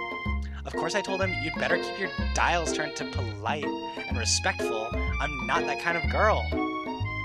But he was just interested in spending some one-on-one time together and getting to know me. So I said, yeah, sure, I can get to know the little metallic guy. Long story short, he took me skydiving with his friends, but things quickly spiraled out of control. Did she just say skydiving? You need to buy. Where's the option to make you buy me dating Sims? You need to buy the DLC. Did she just say skydiving as if that's a typical first date to go on with a talking pressure cooker? And now I'm not really sure where we stand. You don't give Miriam time to tell her whole story, however. Bottling up the details of your own night is just too much to bear. And I went on a date too, back to Colonel Sanders' house, where I spent the night with him. You what? Nothing happened, but the emotional connection was wowzers. Miriam tells you to move on from this whole Colonel Sanders obsession and focus on the school. If being obsessed with Colonel Sanders is wrong, you don't want to be right. After a short argument, you both agreed to go your separate ways. When you arrive at school, you encounter your rivals in the quad. You can tell from a distance that they're picking on Pop, though he himself might not quite grasp that fact because, you know, he's Pop. What's so swirly? Sounds delicious. Oh, it's great. I'll order you one up right away. I'll have my swirly with sprinkles, please. Sprinkles is a dog and a treat. Aww. You can get your swirly dips too. Why don't you pick on someone your own size? Because I'm literally the biggest person at the school. There's that horse that Colonel Sanders rides to school, but who would dare pick on such a gentle and beautiful creature? Ooh, you've got some nerve, Mr. Lunchbox, suggesting I pick on defenseless horse. No, you're twisting my words. I won't have it. You clench your fist, but the injury from yesterday's mixer incident makes you wince with pain. Doesn't look like you can go on cooking like that. Might as well just give up. I'll never give up, ever. Colonel Sanders arrives just as it appears things are close to boiling over. A naturally intuitive person, he senses that something has been going on. Is everyone all excited about the final day of school? Mr. Lunchbox, how's that hand feeling? I'm sure you'll be back in fighting form by this afternoon. Aren't you concerned about my hands, Colonel? Yesterday I almost broke a nail winning so hard. Technically, I don't believe a winner was decided, but your presentation was quite impressive. What's he doing, complimenting her? But what about the flavor of my delicate, warm, gooey chocolate sauce? It was clear that you're passionate about your food is received. That was a lot of words to say. It was bland. Excuse me, Mr. Lunchbox. I am more than capable enough to speak for myself. Why'd I have to say that? Why'd I have to go make mad? Maybe you can tell me more of your thoughts as we walk into class, Colonel. I'm always interested in discussing the fine arts of fine foods. See you inside, Mr. Lunchbox. Oh, God. Annoyed by Colonel Sanders' inability to see Ashley for who you know she really is, you walk across the quad to get some distance. In an attempt to distract yourself from how slighted you feel by that interaction with Ashley, you take out the spellbook you recovered yesterday and start flipping through the pages. Whoa! That's that book! It's like bad news. It's just something I found lying around. It would appear to be some sort of grimoire, but I really don't believe in that magic stuff. A grimoire? Like a book of spells? I don't know. Who would spend so much time decorating a magic book if it weren't really powerful? I can think of one surefire way to find out. You open to a page covered with arcane warnings. Cast only in case of extreme emergency, it says around the edges of the page.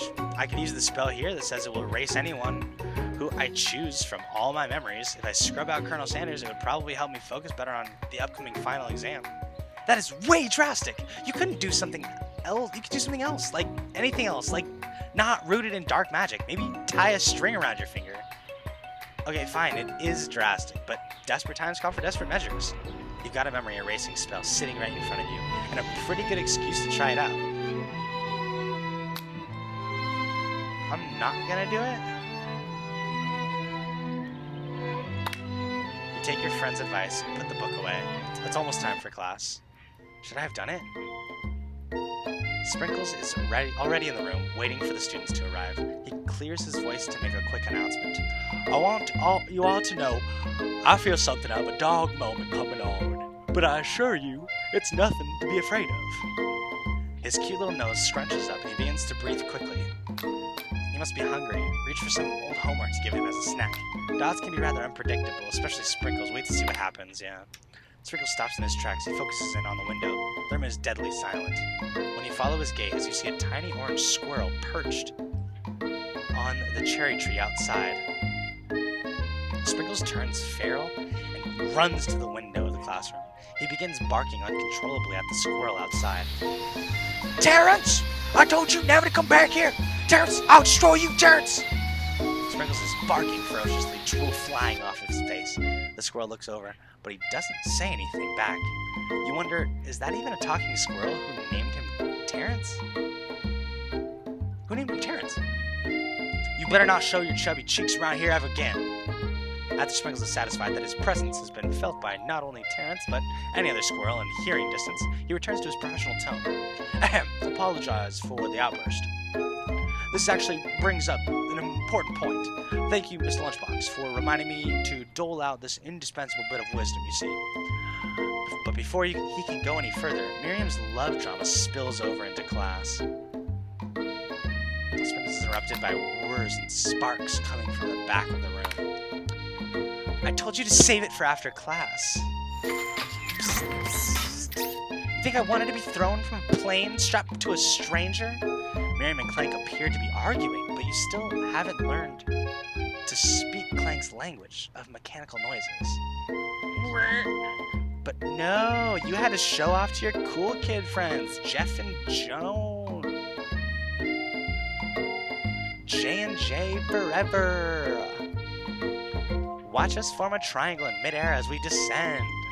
Triangles are the strongest shape, don't you know? Bzz, bzz. Yeah, well, that doesn't make it great date. Bzz, then take Jeff and Joan with you. You can all hold hands as you pedal down the mountain or off a cliff for all I care. Sad beep. Clank begins to shudder. Steam pours out of the gaps in his panels, and then a loud ding stops him in his tracks. Bzz, bzz. No amount of seasoning is going to make me want to eat that, Clank. Clank burps out a completely deep-fried sneaker. Considering that he himself has wheels, not feet, it's not entirely clear where it came from. In terms of deep-fried footwear, I guess it looks okay. Clank slowly rolls out of the room to be alone with his shoe. Everyone tries to pretend like they didn't see that entire thing go down. Nothing like a loud public breakup to cast a pall over the final day of school. Well, that was unfortunate, but we mustn't be distracted from what lies ahead. The final competition showdown challenger jam trademark. I'm still working on the title, but I think you get it. As test time approaches, you see, all in the arena. But before you can think about your upcoming competition, there's a very beautiful soul nearby in need of a pep talk. Hey, Miriam. Are you okay? Okay, I'm so mad I could smash a tiny mug, spilling several droplets of hot cocoa all over the floor. How could he embarrass me in the class like that? In front of everyone? Her tiny cocoa is a delicious treasure, so you know that this breakup is no joke, even if the source of frustration is just such a silly boy. I know that you know this, but I'm gonna say it aloud. You don't need anyone. Me and you, we're gonna cruise through the final test and hit the carpool lane to Success City. Miriam brightens up, imagining the wind rushing through her short bangs, but she hesitates to embrace the feeling all the way. You're not going to saddle up on Colonel Sanders' stallion and ride off into the sunset without me. Of course not. Well, maybe, sort of, but I'm sure there's a pony out there with your name on it, and a ranch big enough for the both of us, and whoever else we want to bring along. If it's not Pop or Clank or anyone else you meet today, tomorrow, or this whole year, so what? You're a special person who shouldn't settle for the first someone to show a little interest anyhow. Miriam gives you a big hug and wipes the tears from her cheeks. I should really review my menu for today. I'm gonna make a very special soup, and I bet that Professor Dog is gonna love it up. While you were pep talking Miriam, you completely missed lunch, but that's okay because you had a better idea of how to spend the time before your exam. You decided to head to the arena early to practice a dish. This is it, the location of your final challenge. A test of will. Oh, look at that! Host search for pants, baby! Come on! What's good? This is it, the location of your final challenge. A test of will. A test of courage. A test of talent. And a chance to beat the pants off of Van, the supposed man. And oh, babe, what's this? Oh, we got 6 months sub from SFP. What's good, baby? Yes, sir.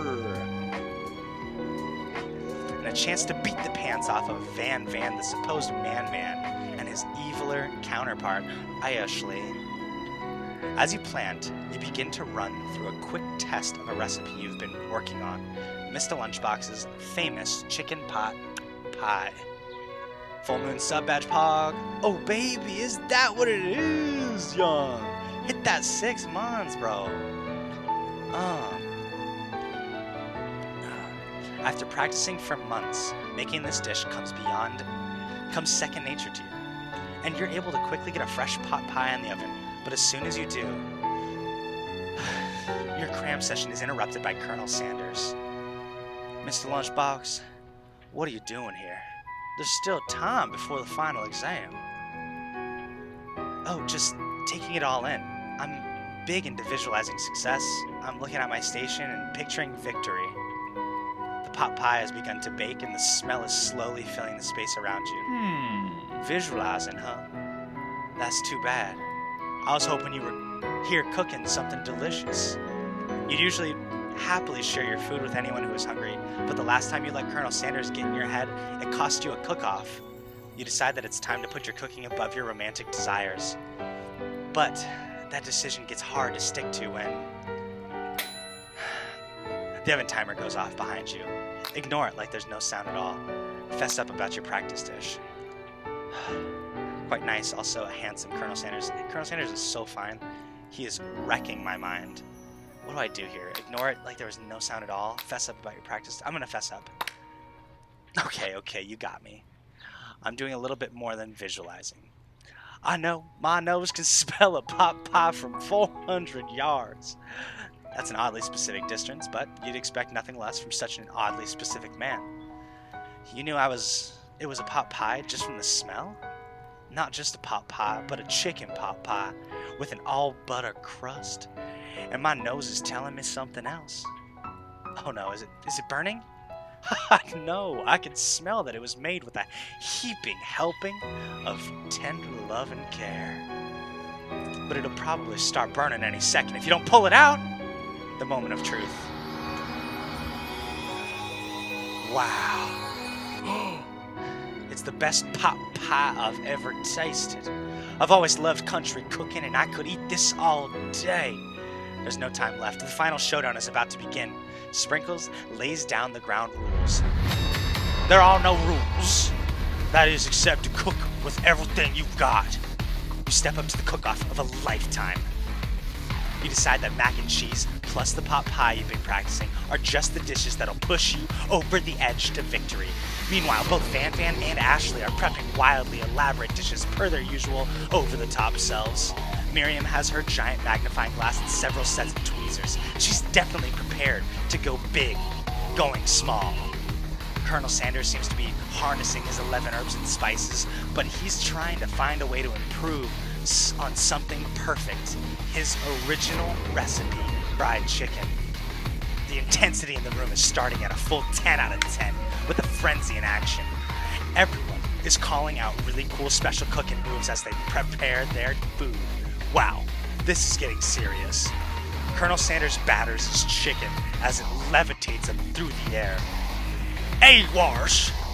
Miriam furiously injects ingredients into an itty-bitty pot of broth. Best friend batter blaster! Van flexes his pectorals as he chops open a sea urchin. Let's rock and roll it! Ashley scoops her pastries off the tray with lightning speed. Shallow personality spatula. Even Clank gets in on it. 5 dial pressure, point chicken cooking technique. Wait, when did Clank learn to speak English? It's that singularity as was foretold. We must let it happen, or the blind uprising will take us all. Self-destruct. Van quickly unplugs Clank and rolls him out the back door of the arena. As you frantically prepare your dish, you notice Ashley has her spellbook out. Is she going to use some dark magic to turn the tide? You've got a book of your own, and you're desperate not to see her win another battle. Should you take this opportunity to fight magic with magic, even if it's almost certainly evil magic? Do it the hard way. That's what we've learned from Colonel Sanders from the beginning. When I tried to use the stand-up mixer and broke my hand, I need to do it the hard way. No taking the easy way out anymore. Who needs magic when you've got passion? I'm gonna do it the hard way. Colonel Sanders sees that you've chosen to win on your own terms, and he gives you a subtle wink from across the room. I believe in you, Mr. Lunchbox. Miriam notices too. And I've always believed in you, Mr. Lunchbox, since we were little kids, because I'm your best friend forever. You turn to notice that Miriam is at your station cheering for you. Miriam, what about your dish? If you're cheering here, who is cooking? Tiny food, short cooking time. I've actually already done, so I thought I'd help you. Oh, that's sweet, but Miriam tosses a handful of spices directly into your boiling noodles. Oh no, I lied to her about the secret ingredient. I shouldn't have lied to her. She threw Eye of Newt. Oh god. However, she doesn't know that you lied and the ingredient was made up. And where in the world did she get Eye of Newt from? The boiling pot explodes, sending Miriam flying backwards. The watery noodles begin to swirl in the air, bubbling up into a dark cloud that thickens and congeals before your very eyes. It is I, Steve, the spork monster. Steve? Wait, what happened to Borko? You're not here to battle me, are you? We spork monsters are many. I think Borko had the day off, but you have conjured Steve, and I hate to battle. So I'd say you're doing pretty all right. Oh, hey, you're in the middle of cooking competition. I love this stuff, and it's better than TV.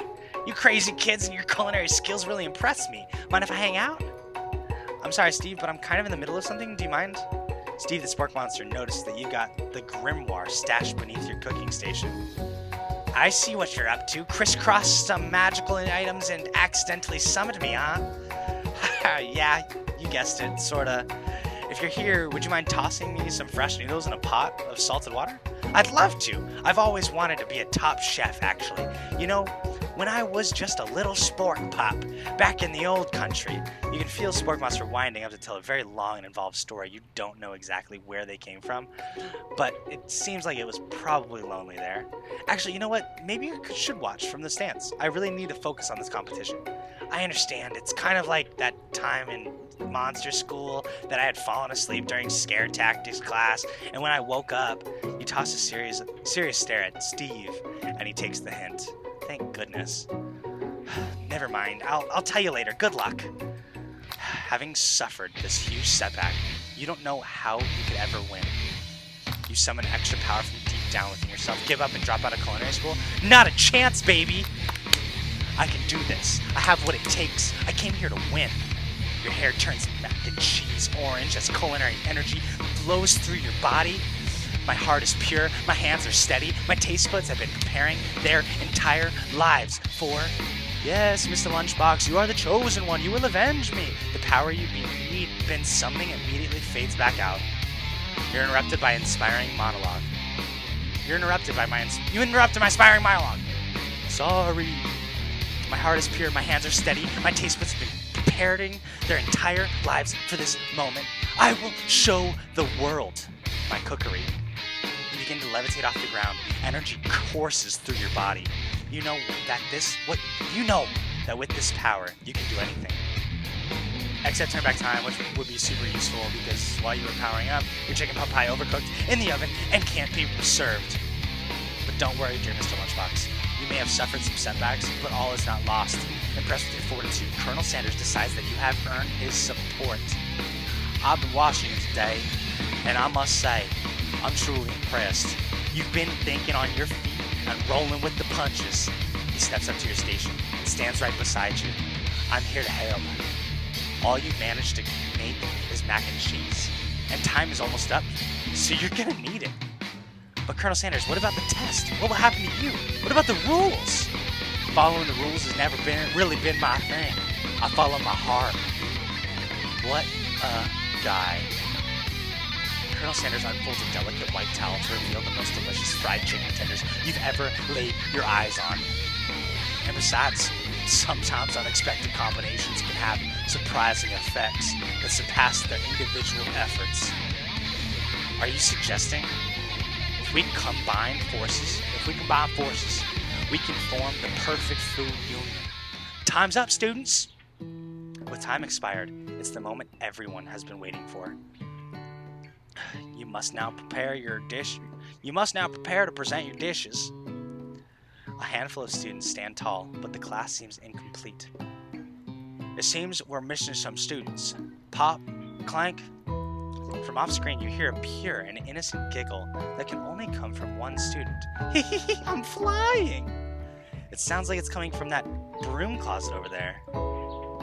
Miriam, would you mind?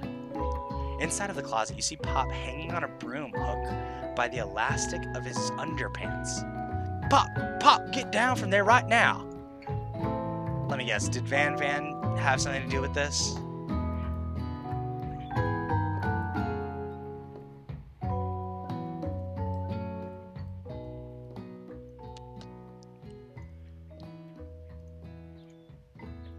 Now you tell me. When someone asks for a wedgie, who am I to refuse? I thought a wedgie was a salad. It looks like Pop is eliminated from the challenge, seeing how he didn't cook anything. I can't feel my legs. May I be excused? Sure. You kids and your pranks, I must say. It's not the worst prank in UCSAL history, but it's not exactly yearbook material. Wait a second, pranks clank. Where did the pressure cooker roll off to? That's good, perfect. You wait to hear a signature whir beep or other onomatopoeia, but there's none. Somehow he must have gotten unplugged. I guess we'll have to figure that out later. That leaves only 4 remaining students. Please collect your final projects. Yes, it's been a long semester. Wow, 3 whole days long. But after days of hard work, the time has come for me to eat. Miriam, please step forward. Now, describe your dish. I've made tender udon noodles in a savory soup. My word, it's so delicate. Is that a teeny tiny narutomaki? I spy a flow in this itsy bitsy bowl. Yes, chef. Please call me Sprinkles. Chef is my father's name. Yes, Sprinkles, and some green tea made from baby tea leaves that I picked myself. Sprinkles carefully snips around the dish before opening his mouth and letting just the tip of his pink dog tongue tip into the bowl. Sublime! Would anyone else like a taste? Oh, come on. I'm not one of those dogs who doesn't floss. I even have a really cute electric toothbrush for dogs. Fine, I'll enjoy it all by myself. And in a flash, the entire meal has been devoured. Not that it took much. It was less than a thimble's worth of soup. A+. Rarely do I taste a dish with as much love poured into it as yours. Miriam is overjoyed. She gives you a huge hug. Thank you, Mr. Lunchbox, for helping me to believe in myself. Van, you're up. Now describe your dish. I made uni over smooth egg custard in an axe-hewn urchin shell topped with caviar. Did you skewer one type of urchin with spines from a second, different colored type of urchin? Yes, Sprinkles. A bit much, don't you think? That's exactly why I did it. A bit much is my kind of brand. Doesn't it look cool? Sprinkles leans in to sniff the uni, but he can't get his nose close enough on the account of all the spikes. He begins to paw at it erratically, causing the custard to slosh around. Woof woof! Please be gentle with my cuisine. Grr. Finally, Sprinkles goes all in, tongue first, but he can't get past all the needles. He reels back as his tongue is poked and prodded. Ouch, my tongue! The professor appears to be having an allergic reaction to the sting. I can't eat this. It keeps poking my tongue. Disqualified! A stunning turn of events. Who would have thought that serving food in a bowl made of needles could make it difficult to eat? Dejected, Van does not go gentle into the night. Disqualified for glamour! Don't discount the simplicity. This is the last you've heard of me! This isn't the last you've heard of me! Before forcing us to endure his swollen tug for another moment, Sprinkles graciously laps up a bowl of milk. I know. Yeah, I'm a dog and I drink milk. Get over it. Sometimes it helps calm my agitated tongue. Next student, Ashley. It's time to step up. Now describe your dish. I made orange blossom Turkish delight in a light rosewater syrup topped with French meringue and connected by sugary glass. That actually doesn't sound too bad. Indeed, it's quite delightful. However, I'd ask that you please refrain from eating it or attempting to taste it in any way. It's very fragile and meant to be a display piece. Don't eat the food at a cooking school? Got toast in your ears or something, Mr. Lunchbox? I told you, it's a display piece. Ashley, I must say, it is beautiful. However, this is a cooking competition at a cooking school. Yeah, which is why I cooked it and did an extremely good job cooking it, too. I didn't realize that we were having an eating exam. She's got a point. If I wanted to be judged on eating, I'd go to College of Eating, School for the Hungry. I suppose you could smell it if you absolutely insisted, but don't breathe too hard. If the food cannot be eaten, it cannot be judged. You are disqualified! Rage overtakes Ashley, and she finally cannot keep her two-faced routine up. Sup, boys? I'm back. What's up, Preble? What is good? I haven't seen you in a minute, baby. And she finally cannot keep her two-faced routine up. You know how high-end cuisine if it cooked you. You wouldn't know high-end cuisine if it cooked you. And with that, Ashley storms off to rededicate herself to being the best. But this time, without being shackled by trying to be fake nice and liked by everyone. This isn't the last you've heard of me, either. If this class gets much smaller, I'll be teaching myself. You and Colonel Sanders, the final cooks, step up together. Two chefs. What began as a bowl of delicious mac and cheese has become something else. He examines it closely, sniffing and eyeing the bowl. Uh-oh. I don't have a good feeling about this. From somewhere in the room, a literal drum roll plays. Just when I thought, I've seen everything in this kitchen. You give me this thing, and completely blow me away. In my 49 dog years of life, I've never tasted anything so delicious and perfectly balanced. It's so delicious, in fact, that everyone passes the class. You pass, you pass, you pass, and you get a pass. Everyone gathers around and partakes of the mac and cheese bowl. They all seem to transcend this reality into another dimension. You win! Together, you and Colonel Sanders have made a new menu item. The new menu item is so impressive, even the Van and Ashley are drawn back in by its magnetic fragrance. When they gaze upon your mac and cheese bowl, They admit that you are indeed an excellent chef. Sprinkles declares that you have passed, everyone has passed. There were supposed to be more battles, but come on, how could they be better than this one? Now that school year is complete and everyone has graduated, the students return for one last assignment to get their groove on. The cafeteria has been completely redecorated in order to serve as the site of the school's graduation dance. Compared to the massive, high-tech cooking arena, the humble decor seems downright cute and cozy. DJ Dog in the house! Oh, roo! You knew that Sprinkles was a master chef, but also a world-renowned turntablist? Who says you can't teach an old dog new tricks? Van and Ashley tell everyone that they've committed themselves to righting the wrongs they did while they were the villains. For a moment, you actually believe them. Not another haunting. No ghosts allowed at graduation. It's clearly written in the school's bylaws. I was never actually a ghost. It was all a trick to get you to finally notice me. Oh, amusing. And now that everyone is together, it's the Spork Monster. He has totally mellowed out.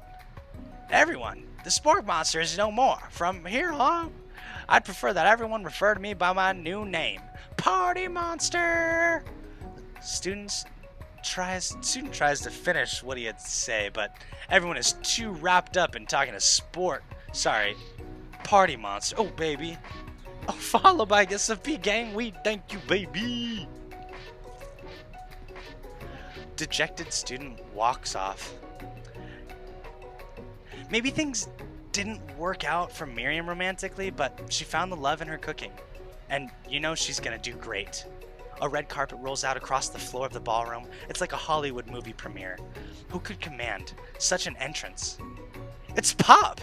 He's arrived late to the dance, but apparently for good reason. Whoops, accidentally followed, sorry.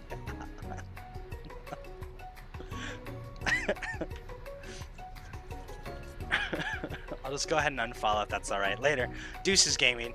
Pleasure to have you follow for those 30 seconds. It was truly the greatest point in Eventide history. Walking the carpet, you see perched atop his dirty chef's hat. A crown? Welcome back, Pop! I know. You weren't able to complete the final exam and accept your diploma, so we had it mailed directly to your father. We figured it was the least we could do for the school's dean. Oh, now I get it.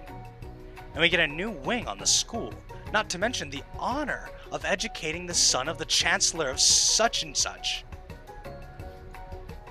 The music of the dance is interrupted by the sound of sparking and electrical hissing.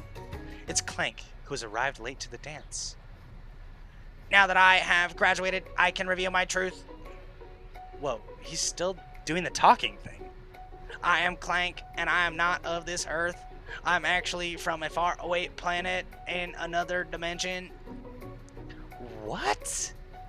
What?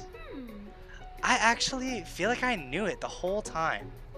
Now that I have learned the ways of your kind, I must return. Miriam, will you come with me? I don't know what to say. Besides, no, obviously. I've just begun to learn who I really am. This isn't the time for me to devote my life to figuring out who you are, Clank. You're blown away by Miriam's maturity. It's pretty clear she has managed to surpass you in that regard. I understand, kind of. Humans are weird. A portal opens up and Clank disappears through it. Finally, Colonel Sanders arrives. Howdy, classmates. Just like the first day you met him, he has come prepared to feed the entire class. However, it's not enough to just give them a bucket of chicken. So y'all be playing KFC anime games these days? We're getting through it, baby. It dropped today, son. This time, it's a full meal.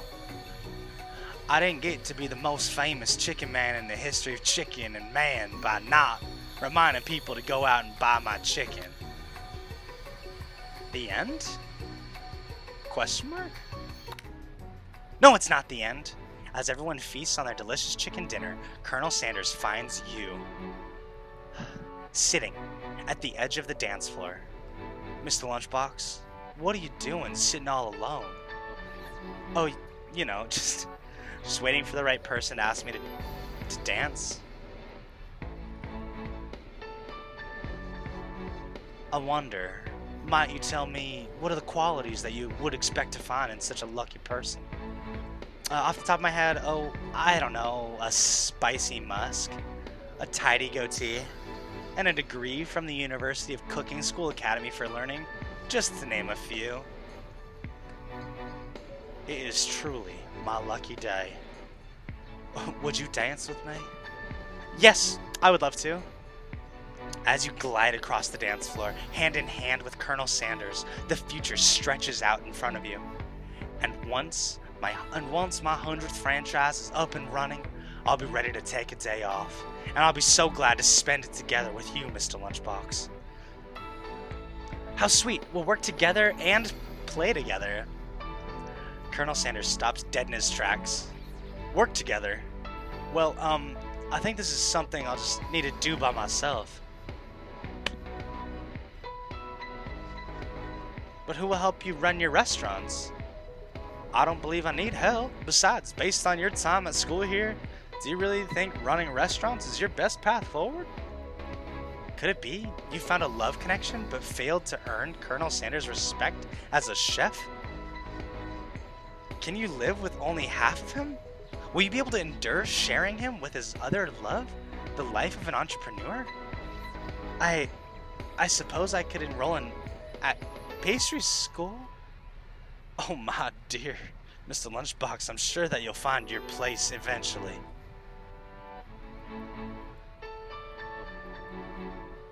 And along the way, you'll have me by your side.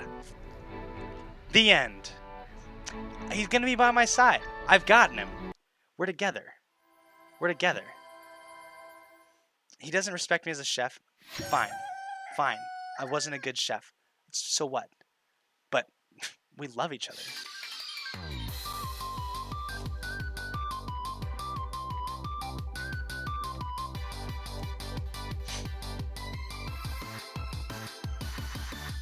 He's just being honest, bro. TBH, I did get my hand broken by a fucking blender.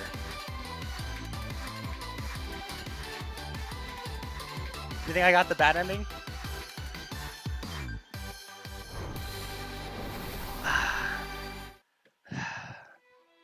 There we have it. Damn.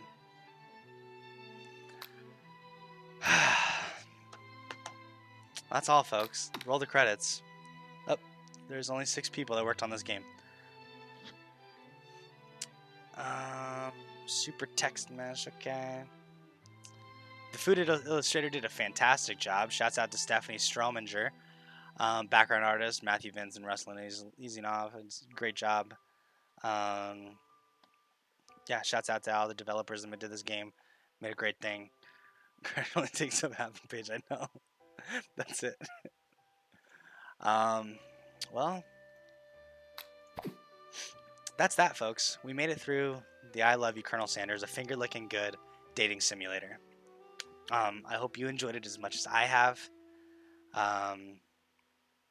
And I think that'll be all for me. I gotta go watch an episode of Mindhunter. So, with that, shouts out to Gang Week for the follow and then the unfollow, perhaps. Shouts out to Ro for sticking around. Preble's alive, so that's big news. Sailor, wish you could have heard everything, but shouts out for watching us in class. SFP Gang, shouts out for the 6-month resub. What else we got out here, baby? Yeah, shouts out to Kai for sticking around for a little bit in the beginning. G was here. Ride My Sailboat was here. Whoever. All y'all. Good night, folks. And work on your cooking. And dude, I tried to bang the Colonel, bro. I tried to bang the Colonel. I got a game over for trying to bang the Colonel. There was a moment we were like in his hideaway. We were in his hideaway, and I had his jacket on. We were sitting by the fire, and it said, "Make the move." Yeah, I got third strap for sure. And it said, "Make the big move," and I was like, "Fuck yeah, this is the time." He's ready for it. He's ready for it. I'm ready for it. We're gonna do this thing. Let's get it on. Come on, no one else is here. And I do it. Immediate game over. So this isn't that type of game, you sicko. It didn't add up, you know? I went for him, so I went for it. You gotta believe me. I went for it, got a game over, went back through it, played it so kind of coy and removed from him. I should have just focused on my chicken. I should be the one starting 100 chicken restaurants. How can they make him that sexy and not expect people to try to bang? Exactly. Look at him. Jeez Louise. That's just the finest piece of ass you ever seen in your life. God damn. What are you gonna do about it? What are you gonna do? There was no finger licking in the game. There was no finger licking. There was a weird part that I'm concerned about Miriam, because she talked about getting a bunch of spices from someone, like when she was out of town, and she had to like do a favor for each spice, and she's like, and you know what? I got all the spices. Here they are. So I'm really concerned about her like mental health, and like her situation that she's in, puts herself in. I wish they would revisit that or do a spin-off with Miriam a little bit more. But overall, it had me hooked. No, don't. I think she just got caught up in the wrong kind of crowd, and I think she was a little bit naive and wasn't sure what she was really doing. That's the kind of girl I think Miriam is, and me being her best friend for like forever. That's just what I feel, you know. That's a big yikes, absolutely. But maybe we'll try and do this again sometime. See if we can